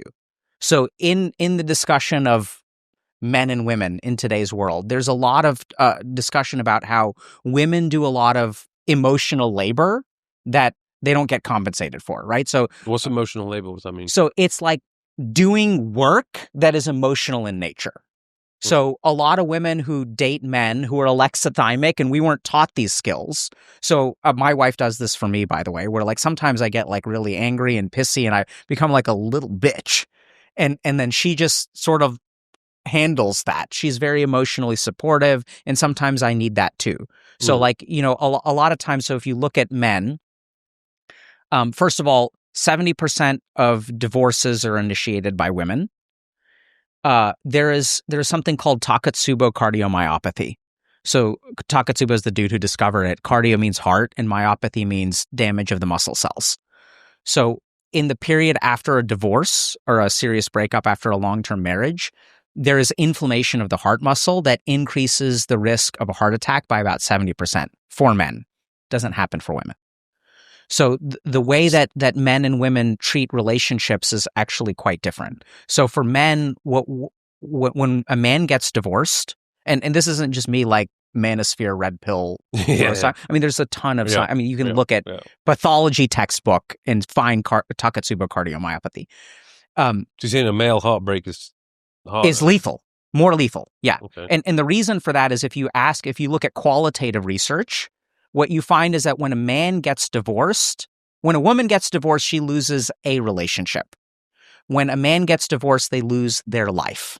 So if you ask men, you know, after a divorce, what did you lose? They lose their house. They lose their kids. They lose this thing that they have strived to build for. You know, they invested. And women don't see it that way. They just, I mean, this is just based on qualitative research. I'm sure some of them do. As a psychiatrist, I see a lot of variation. I see a lot of women who fit a more masculine picture. I see a lot of men who fit a more feminine picture. Happens all the time. But if you look at kind of how averages shake out, men will sort of lose their whole life. And so if you look at that, one of the key things that you discover is that men usually have very few people that are emotionally supportive towards them, and their wives are at the top of the list. So if you look at a male-female relationship, like a husband and wife, the woman is doing a lot of emotional work to support the man that she's in a relationship with. Whereas the reason that women, one of the reasons that they don't develop Takotsubo cardiomyopathy is because they have other emotional connections. So men, it's like, first you cry to your mom, and then sometimes you cry to your wife. Sometimes you never cry to anybody. But your wife is like the one person that you can hopefully be yourself with. And so if you lose that one person, even your bros, right? When you made that joke about like, yeah, man, like the relationship is a whole other and then I laughed with you. I thought it was funny. And then I did something that most men don't do. I was like, bruh. Right? Do you want to talk about it? Yeah. Right? And then that makes us uncomfortable. So then we like move away from that because we don't know how to form emotional bonds. Mm-hmm. So that's what I mean by emotional labor. There's literally a kind of cognitive work. There's a kind of emotional work that women do in a relationship with a man. The really interesting thing about this Feminist Quarterly paper is that they were talking about a second kind of emotional labor that is relatively new. It's called emotional compression.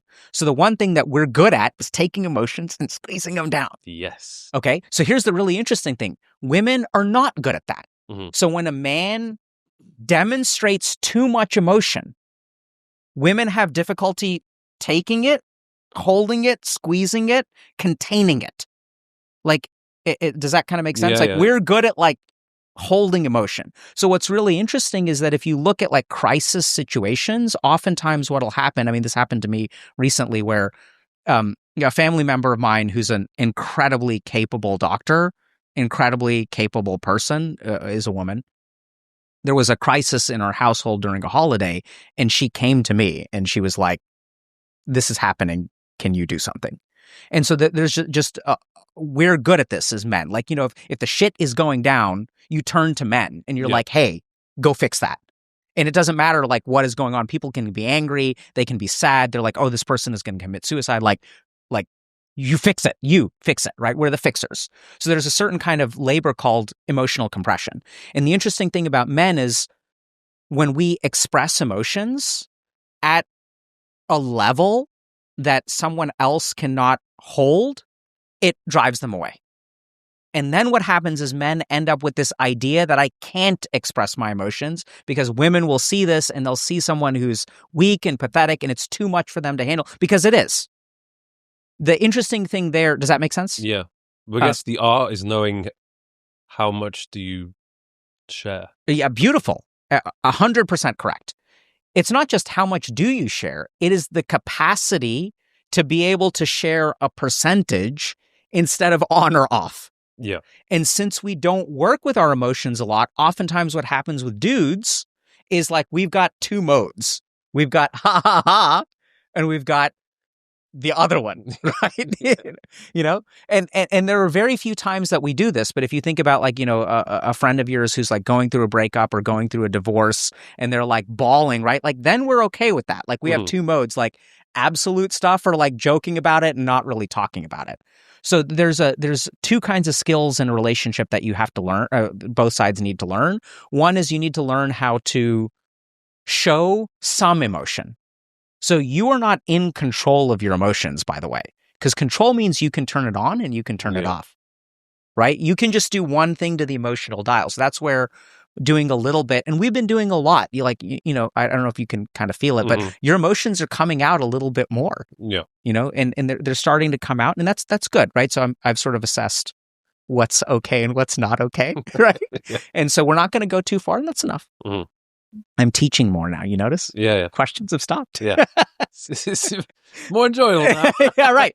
Right. So I think that was the threshold of what felt right. And don't worry, I'm not gonna ask you more. And is it okay that I point that out? That probably makes you feel a little bit under a microscope, even when I say that. But you kind of get what I mean? Yeah.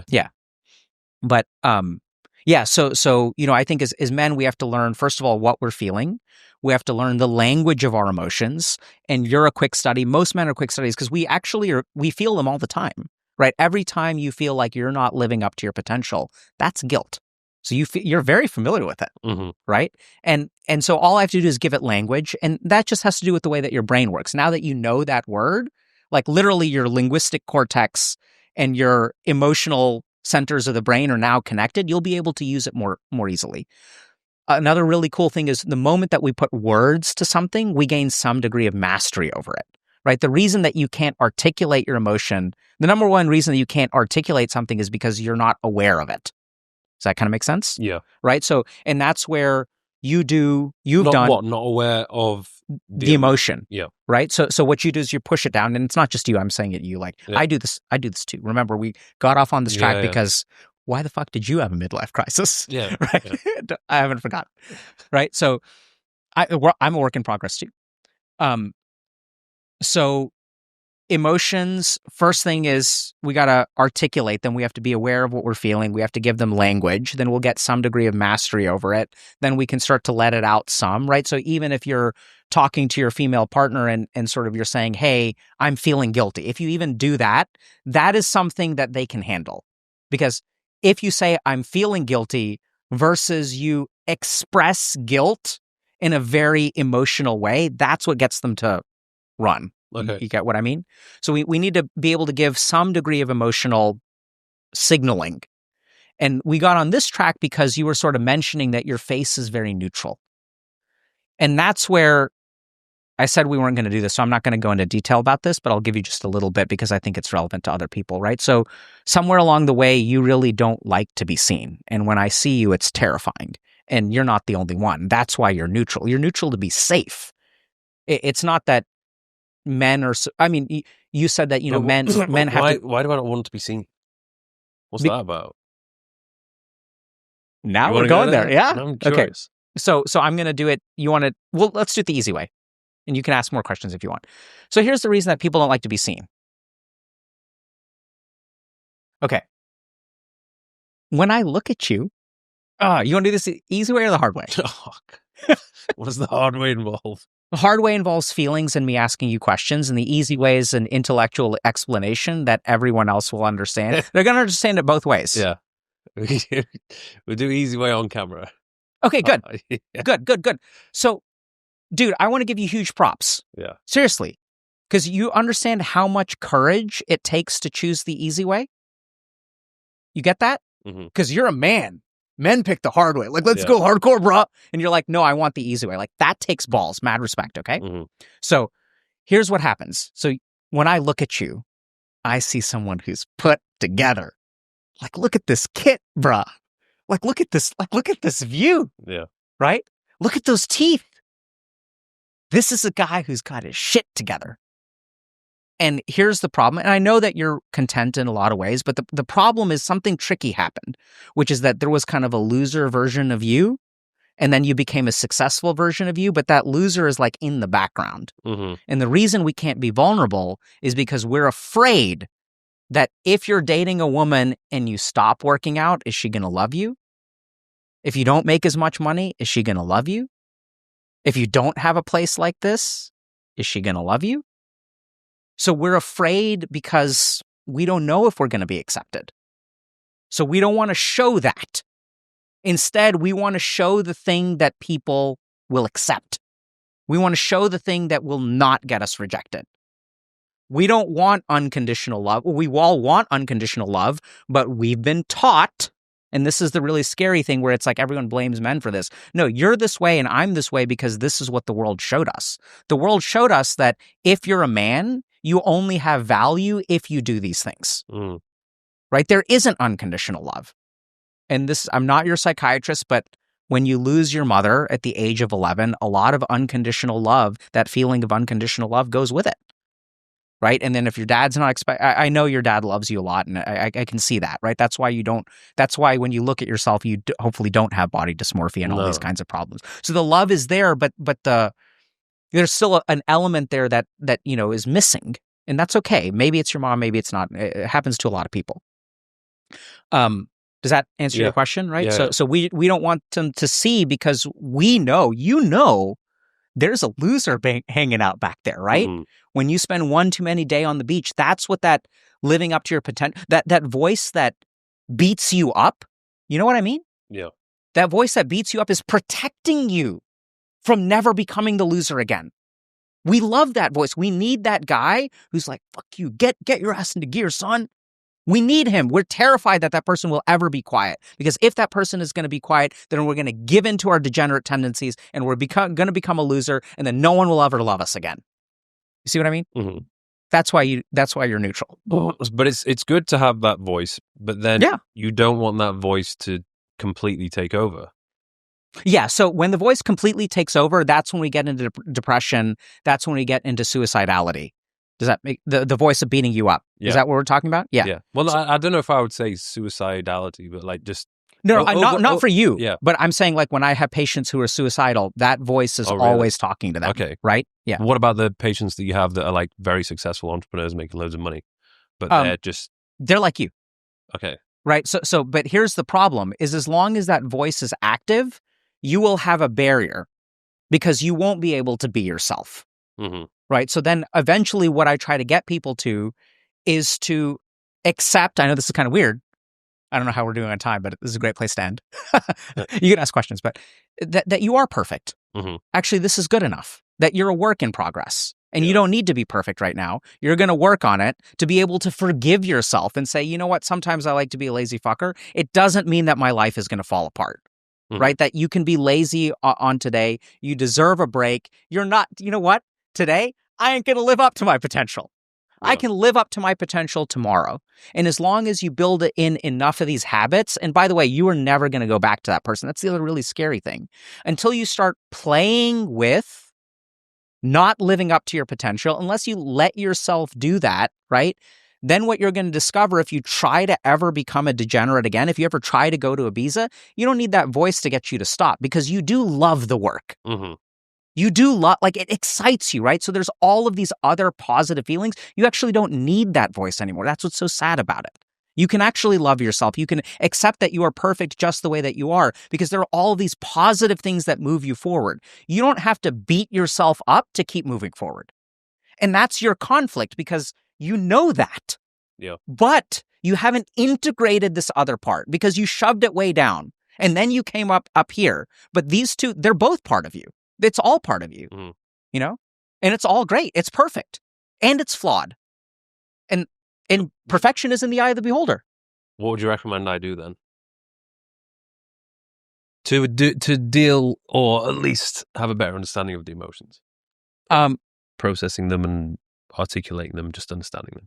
So, because I'm sure a lot of guys probably need that. Yeah. So I'm going to answer in two ways. One is the real answer, which is impossible.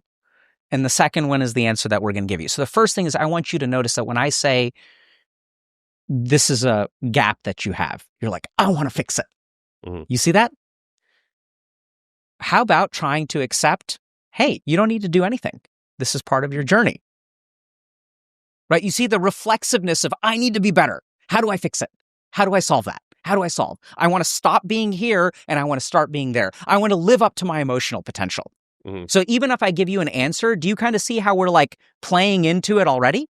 Yeah, but I feel like it would help me with relationships. Absolutely. Yeah. So now that's the real answer. Yeah. So if you can ever just sit with it and notice it, that's going to be huge. Mm-hmm. But I know that's kind of hard and unsatisfying. So that's why I said that's the impossible one. Then there's the practical one, which I think is very, very, very simply. I would say just put words to what you're feeling, right? Be able to notice when you're feeling something. So notice that you have anytime.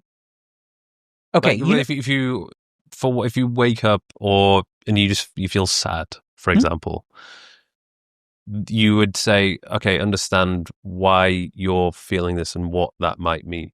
Because sometimes you may just have had a really shitty night's sleep. Yeah, sure. I sometimes try to make the difference between like, is this an emotion which I'm actually feeling, or have I just eaten something bad, or not slept very well? Very good, very good. Yeah. So I'll give you a sequence. Okay. So the first thing is for you to find emotion that is important for you. What you need to start with is your adaptive response. So there are certain things that you tell yourself to move in the right direction. Do you know what I mean? Yeah. Right? That's where you start. So first start with the stuff that makes you successful. So when you're on the beach and you're like, enough is enough. So, and the reason, and hopefully I demonstrated over the course of this conversation, that is a response to the emotion. You only say that stuff to yourself to push the emotion down. Does that kind of make sense? Mm-hmm. So interestingly enough, the best way to do it is to start with the things that push you forward. And then ask yourself, when I'm pushing myself forward, you're pushing yourself. You kind of see what I mean? But then the question becomes, where are you pushing yourself away from? So anytime you start to tell yourself that positive thinking, there is a negative emotional element to it. Because otherwise, if you're excited, you don't have to tell yourself anything. You know what I mean? Yeah, it's kind of like that convincing that you do. So then the question is, what am I feeling?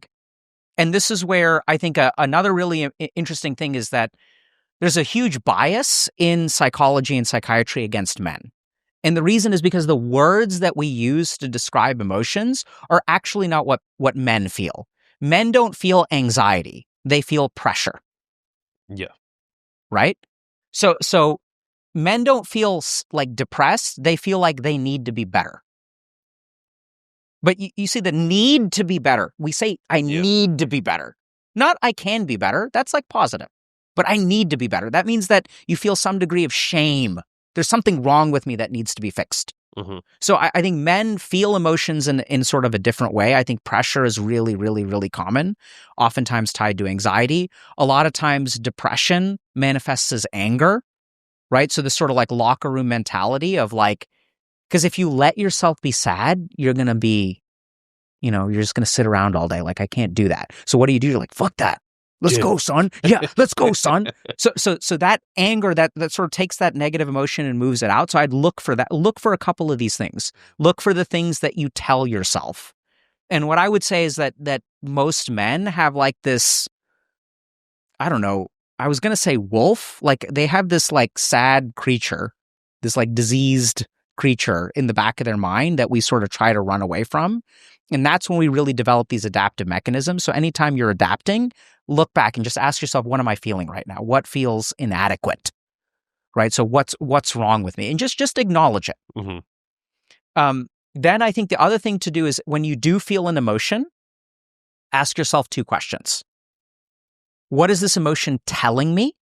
And what is it motivating me to do? We don't need to run away from our emotions. We just need to know that emotions are a source of information. So when I'm feeling guilty, that's my brain telling me, hey, something I'm doing is not right. That's actually really healthy. That's why we've evolved to feel guilt. This is like, okay, this is what I'm doing is not right. And then ask yourself, what do I feel like doing in response? I feel like going to the gym. And that's where I'd say you got to be a little bit careful because don't jump to what the emotion is telling you to do. Just ask yourself, okay, why am I feeling guilty? I feel like I should be doing better. Okay, let me just like sit with that for a little bit. Mm-hmm. And I'd say that's a great way to do it. So start with the adaptive mechanism. So the things that you tell yourself to push the emotion down, notice that. And then ask yourself, what am I really feeling? But I think that requires a pretty great deal of self-awareness. Absolutely. Which not everybody has. Some people are, I like to think I'm quite good at it, where if I feel something, I question why I'm feeling it. And I'm always curious as to why I do the things I do. Yeah. Like, what is it that's making That's why you are where you are. But then how does somebody who doesn't have that self-awareness get it? So it's a great question. So that's where you need to spend more time with yourself. Yeah. So if we look at self-awareness, the door to self-awareness is boredom. Yes. So if we look at the way that most of us live our lives, we're not with ourselves because we're outside of ourselves. I'm looking at this and I'm looking at this and I'm figuring out what kind of changes I need to make to this YouTube video and I'm working on my marketing plan, right? We're so externally focused. Now, the interesting thing is all you need to do to increase your self-awareness is just to be with yourself. It'll happen automatically. The problem is that the first phase of self-awareness feels like boredom. So there's a lot of stuff that starts to come up. That's okay. And then if you sort of reach the end of boredom, and this is an exercise that I give people in my community, stare at a wall for an hour once a week. Mm-hmm. Just stare at the wall. And you'll be amazed at what kind of stuff comes up for you. All kinds of stuff will start to come up. It'll start to feel like boredom. And then you will get in touch with yourself because then your attention, once your mind's, first it's going to wander and it's going to try to occupy you. But once it's done, the only place you can turn is inward. Yeah. And once you turn inward, then the self-awareness will come. That's why I enjoy those moments of peace because I'm like, it's when it's all coming out. Yeah. And I can think and reflect and understand. It's beautiful, right? And the beautiful thing is that's real peace. So even if you think about, it's so interesting. So anytime we have a desire, I smell a hamburger cooking and I'm like, I want that thing. So my attention goes outside of me. Mm-hmm. And then once I eat the desire, then the attention that is outside of me goes away. I'm no longer focused externally. So if you think about wanting to eat a hamburger, I'm thinking about the hamburger, thinking about the hamburger. And once I eat the hamburger, then I'm just chilling. Mm-hmm. So the more internally your awareness goes, the more peaceful you will be. And that's why there are yogis meditating in caves in the Himalayas. Yeah. They're just focused internally, and there's a ton of peace down there. Problem is that there's usually a mess between us and the peace. Yeah. How do we control a desire that we have? Because we can have good desires and bad desires. Desires that will maybe cause us to do things which aren't the best for us. Or maybe, for example, in a partner or a woman, you see all these red flags, you know yourself that that's not a good idea, Mike. But then the desire is there and it won't go away. How do you control, like, I feel like I've become better at it. But then sometimes I wonder, like, I know doing this thing is not going to be good for me. So why the hell do I still desire it? Because the part of you that knows what's good for you is different from the part of your brain that desires. Okay. Okay. So like if I smell a hamburger cooking, I'm going to want to eat a hamburger, even though I know it's not good for me. So this is what's important to understand. It gets a bit complicated, and we talk a lot about, if you guys, it's a bit of a complicated topic, but I have a meditation guide that sort of goes into some of this stuff. But here's the key thing to understand. Desires come from your sensory organs. Okay. So if we think about advertising creates desire, right? And so they bombard our sensory organs. So all desires actually come from the senses. Once you start controlling your senses, then your desires will naturally go away. Makes so sense. controlling your senses can be, something as simple as something like candle gazing. So if you take a candle and you just, the candle flame is at the top, and you stare at the candle without blinking for about 30 to 60 seconds and then close your eyes, that will actually train the parts of your brain that control desire. So control your senses and your desires will be controlled. Okay. And then you may ask, then how do you control your senses? So like, I'm trying to think about what's a simple way, because I think there's a whole lecture on that. There's a practice called pratyahara, and pratyahara is literally the stage before meditation where you are focusing your senses on one thing, even when the senses want to go somewhere else. So you can just train it. Or what does meditation look like for you now? Do you do it? Oh yeah. How often? For how long?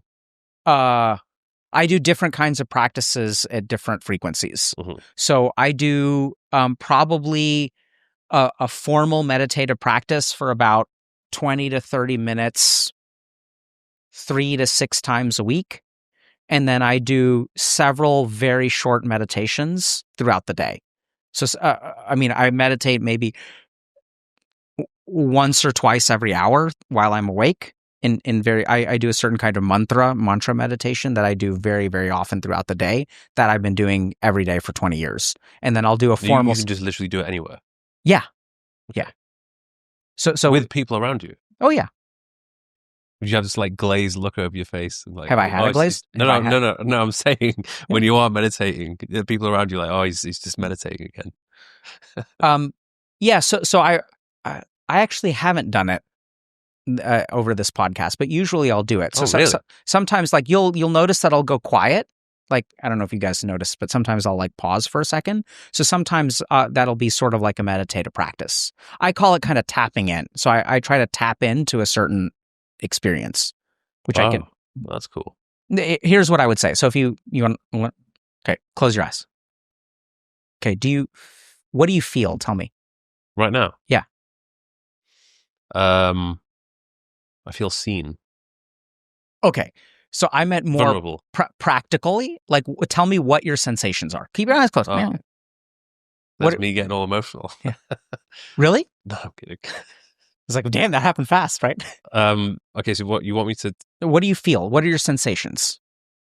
My sound is like more intense now. Okay. What about your body? I feel the table more. Okay. So I want you to focus on, start with your arm, go up to your shoulder, Sort of focus, feel your physical form. I want you to feel your whole body. What, do you want me to touch myself? What do you mean? No. I mean, just don't touch yourself. I mean, Please. okay, that's for off camera. Yeah. But what I mean is can you notice the presence of your shoulders?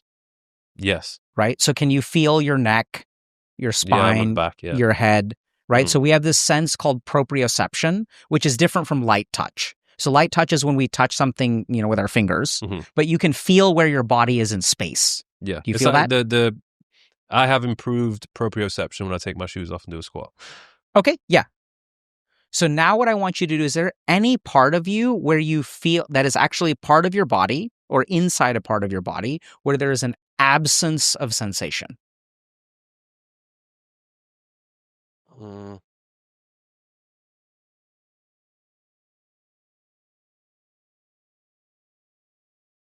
So I want you to kind of focus start on the outside of your body. So feel the outsides of your arms, your shoulders, the top of your head, the bottom of your feet, where your legs are touching the chair, the pressure on your buttocks. And now I want you to go sort of centrally. And what I want you to look for is like almost like an emptiness, like right in the middle. Okay. Do you feel anything like that or not so much? It's hard to say because I don't know if I'm trying to look and feel something because you told me to. Yep. I'm guiding you a little bit, right? Yeah. So do you feel? I want you to kind of focus on like where your sternum is, your solar plexus. Like, You feel like there's kind of like this weird emptiness there, right? So I spend a lot of time throughout the day focusing on that. Sometimes even right now, as I'm talking to you, my attention is there. I'm sitting in that place. So this is a meditation that I do a lot. And now open your eyes, and I'll tell you, you can do that anytime.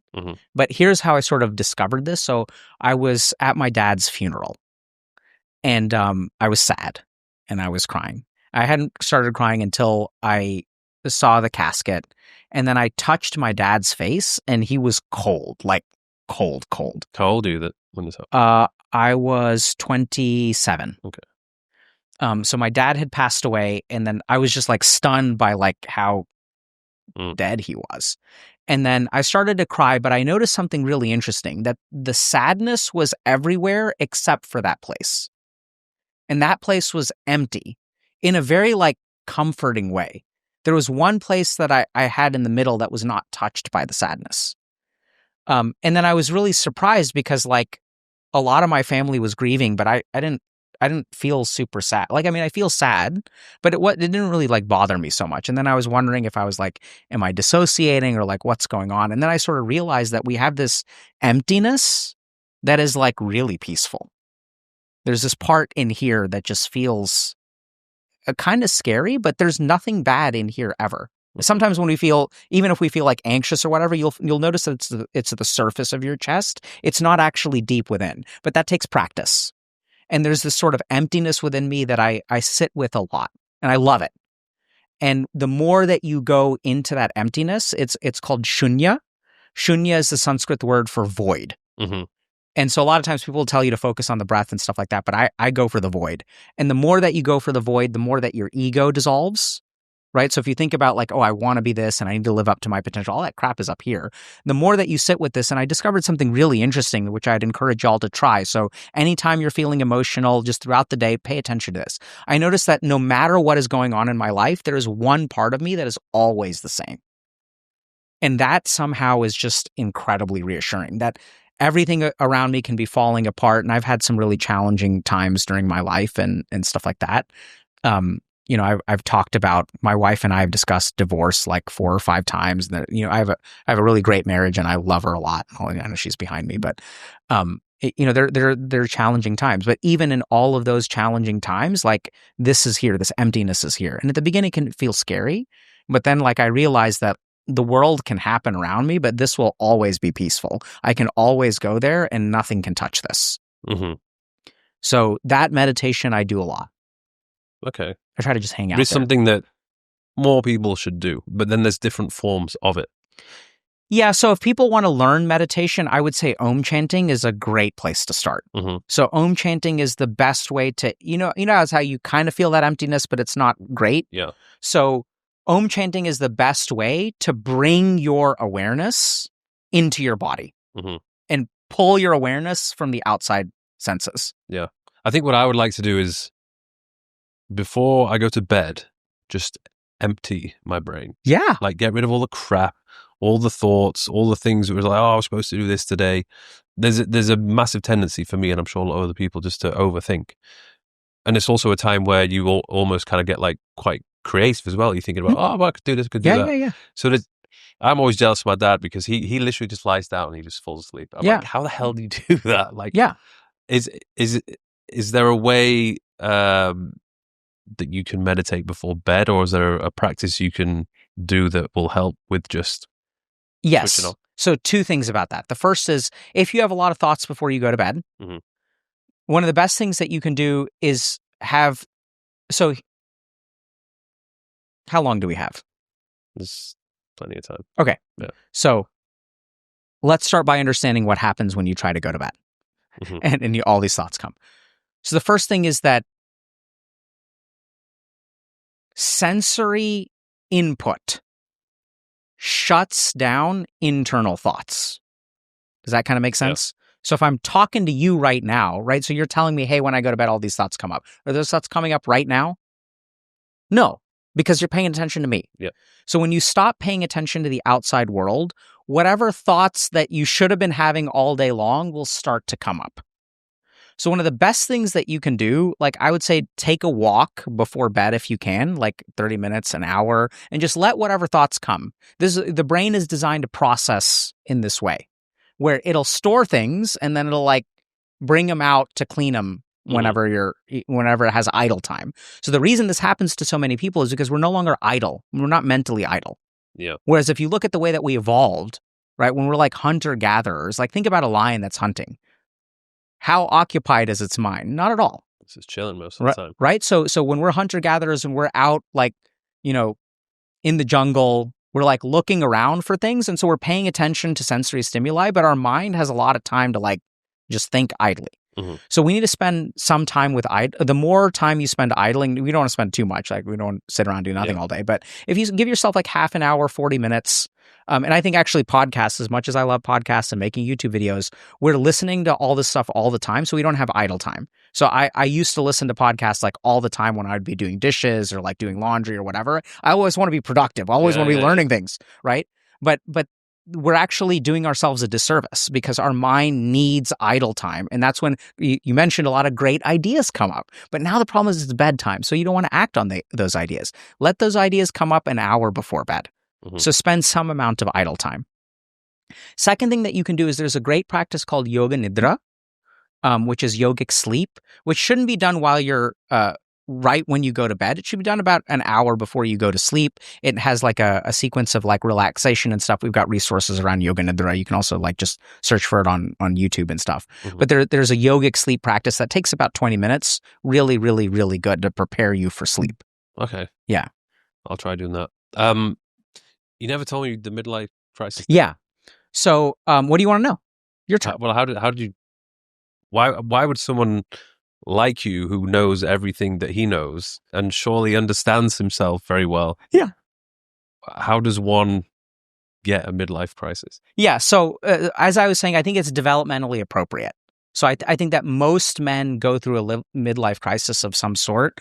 Not sure about women. It's not something I've studied quite as much, but I think the problem is that they'll go through a crisis, but only a small percentage of men have a messy crisis. Mm-hmm. Where it's like, now I'm getting hair plugs and I'm starting to like, I got a convertible that I can't afford and I'm starting to hit on women half my age. And, so for a small quantity of men, it's like messy, but I think most people will go through it. Yeah. And I think usually what happens is it happens when you become somewhat successful and somewhat content and you sort of wake up and you've kind of accomplished a lot of what you wanted. The thing is, nobody's really prepared you for that. No one has, yeah. Like, what do you do when you actually get the things you want? So, I started Healthy Gamer, which is like all about this. It's about helping people understand themselves. especially in a world where like the digital world is completely different. The amount of stressors on us is at an all-time high, and our potential is also at an all-time high. But if our potential is at an all-time high, like, I don't know if this makes sense. If I have a blueprint for a mansion, it takes a lot more work to build. You know, so living up to your potential is the hardest it's ever been because our potentials are so high with AI and things like that, right? So I'd reached this point where I kind of started this healthy gamer thing, and I had 2 jobs at the time, and I just started streaming on Twitch, and it just blew up.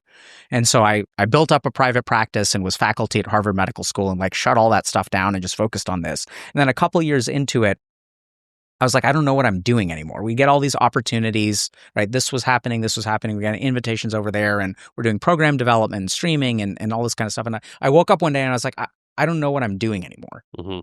Like, I'm doing all this stuff because everything's like a good idea. It's a great opportunity, right? You know what I mean? Yeah, it's a great opportunity. Great opportunity. So you got to do it. Don't want to lose the opportunity.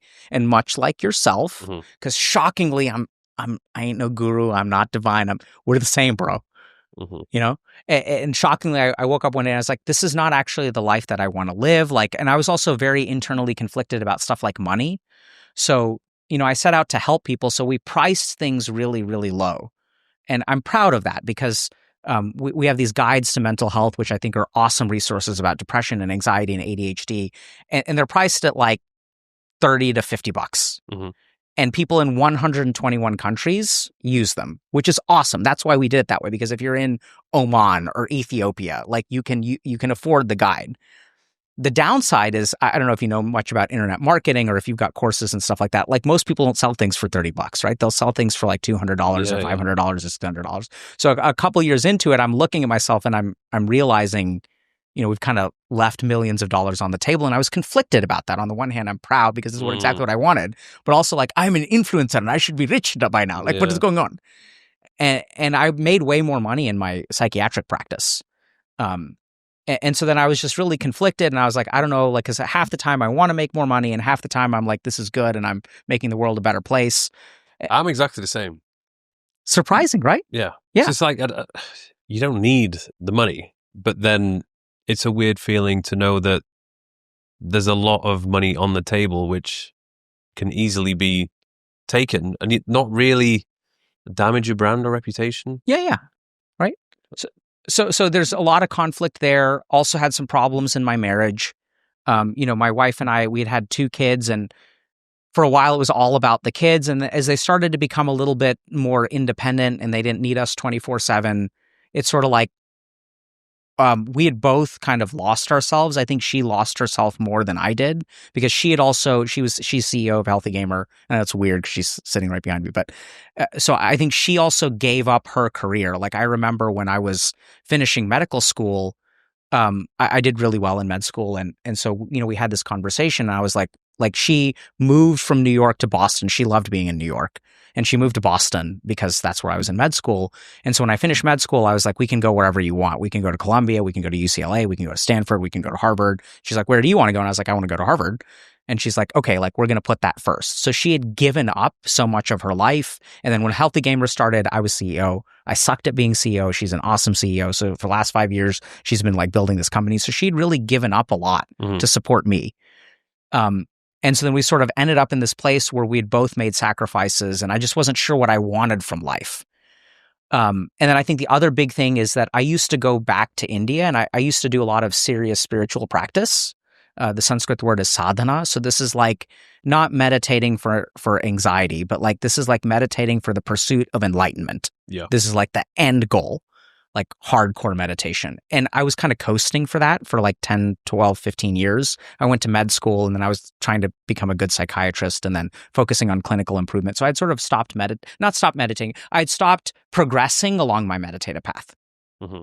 So I went through that because I just, you know, I'd been doing all this other stuff, and I woke up one day and I was like, wait, is this actually the way that I want to be living my life? And I was deeply, deeply unhappy. And that happens. And so then I reassessed, and now we're good. You still enjoy doing what you're doing now? Yeah, you couldn't wait to stop. So I hate huge parts of it. But this is the other cool thing. Whoever said that I'm supposed to like everything that I do? Why do I deserve to do things that I like when the rest of the world doesn't? Yeah. So I'm very lucky. I love doing things like this. But it's like 9 p.m. Jet Dubai lag. time. I showed up an hour early because I'm an idiot. I'm jet lagged. There are parts of this experience that absolutely suck. Mhm. But sitting with you is fucking awesome. Mhm. You know? And so there are parts of this that I don't like, and there are parts of this that I absolutely love. Yeah. And there's a lot more that I want to do. I want to go back to India and spend a lot of time there the way that I used to when I was in my 20s. And so that's kind of where I am now. Why did you walk away from being a monk? Is I met her. Okay. So Yeah. you think that that's kind of something you want to go back to a little bit? Yeah, I mean, literally it was like, so monks are celibate. Yeah. And yeah. I met her, and Yeah. and that wasn't going to work out. Can't really be a monk. Yeah, right. So and the really funny thing is, like, the reason we got together is because in my mind I was like, okay, I'm going to be celibate. Yeah. So I could talk to her That's a big decision to make. Yeah. And it allowed me to, like, not worry about impressing her. Mm-hmm. So, I tried to date a lot of women and stuff, and it, like, just fucking was a catastrophe because I was in my head. I was trying to be cool. Yeah. I was trying to be you, and I was just failing miserably. and I'm like, okay, so I'm going to be celibate, right? So not incel, volcel. Like, we're just gonna give up on it. And I will devote myself to spiritual pursuits. I'm going to rise above lust, and I'm going to be better than all these fucking ripped guys are getting laid. I'm going to be better than them, right? So that's what I had in my mind, but it allowed me to actually connect with her in a way that was not, like, lustful. Mm-hmm. And then I had feelings, and we had feelings, and then we ended up getting together. And so the other big thing that I realized is that being a monk is not about what you wear or where you are. It's all internal. Like, literally, it is an internal practice. Mm-hmm. So I can do that anywhere, right? So I realized that as part of my karma, to be part of this world, I have a dharma or duty. There's a lot of stuff that I need to do before I get to do that. Okay. So when I'm done with this, then I'll start to do that kind of stuff. But I'm not going to abandon my family or anything. Mm-hmm. They're too much fun. Yeah. Yeah. Do you feel like all people should kind of go back to doing that thing that they've always wanted to do at some point in their life? Yeah. I mean, hopefully you never left. Yeah. But I don't know that everyone. So I think going back to is kind of an interesting phrase, because I think leaving that path was right for me. That was the right decision. Right. So I think that I'll get there when I get there. And that's a big part of what resolved the midlife crisis. I made a commitment to start doing it now. Mm-hmm. Right. And that it was right to spend. I mean, I worked really hard in med school, worked really hard in residency, tried to become a really good doctor. That was absolutely the right call. Yeah. And things happen in their time. Yeah. Yeah. Yeah. You're good at what you do, for sure. It's been a funny podcast because I had absolutely no idea that it would go this way. I had a list of these questions, but to be honest, I think people have probably enjoyed you, like, literally exposing me. Yeah. Everyone except for you, right? Yeah. So that they get to watch it. It's fun for them. But I think maybe it's a good thing, because I think there's a lot of people, they look up and think, like, oh, this guy have it all sorted out and is perfect.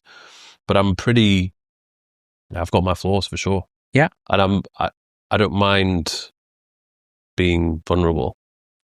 Like, so it's been good. Yeah. I mean, maybe at some point we can do a part 2 and go through some of these questions.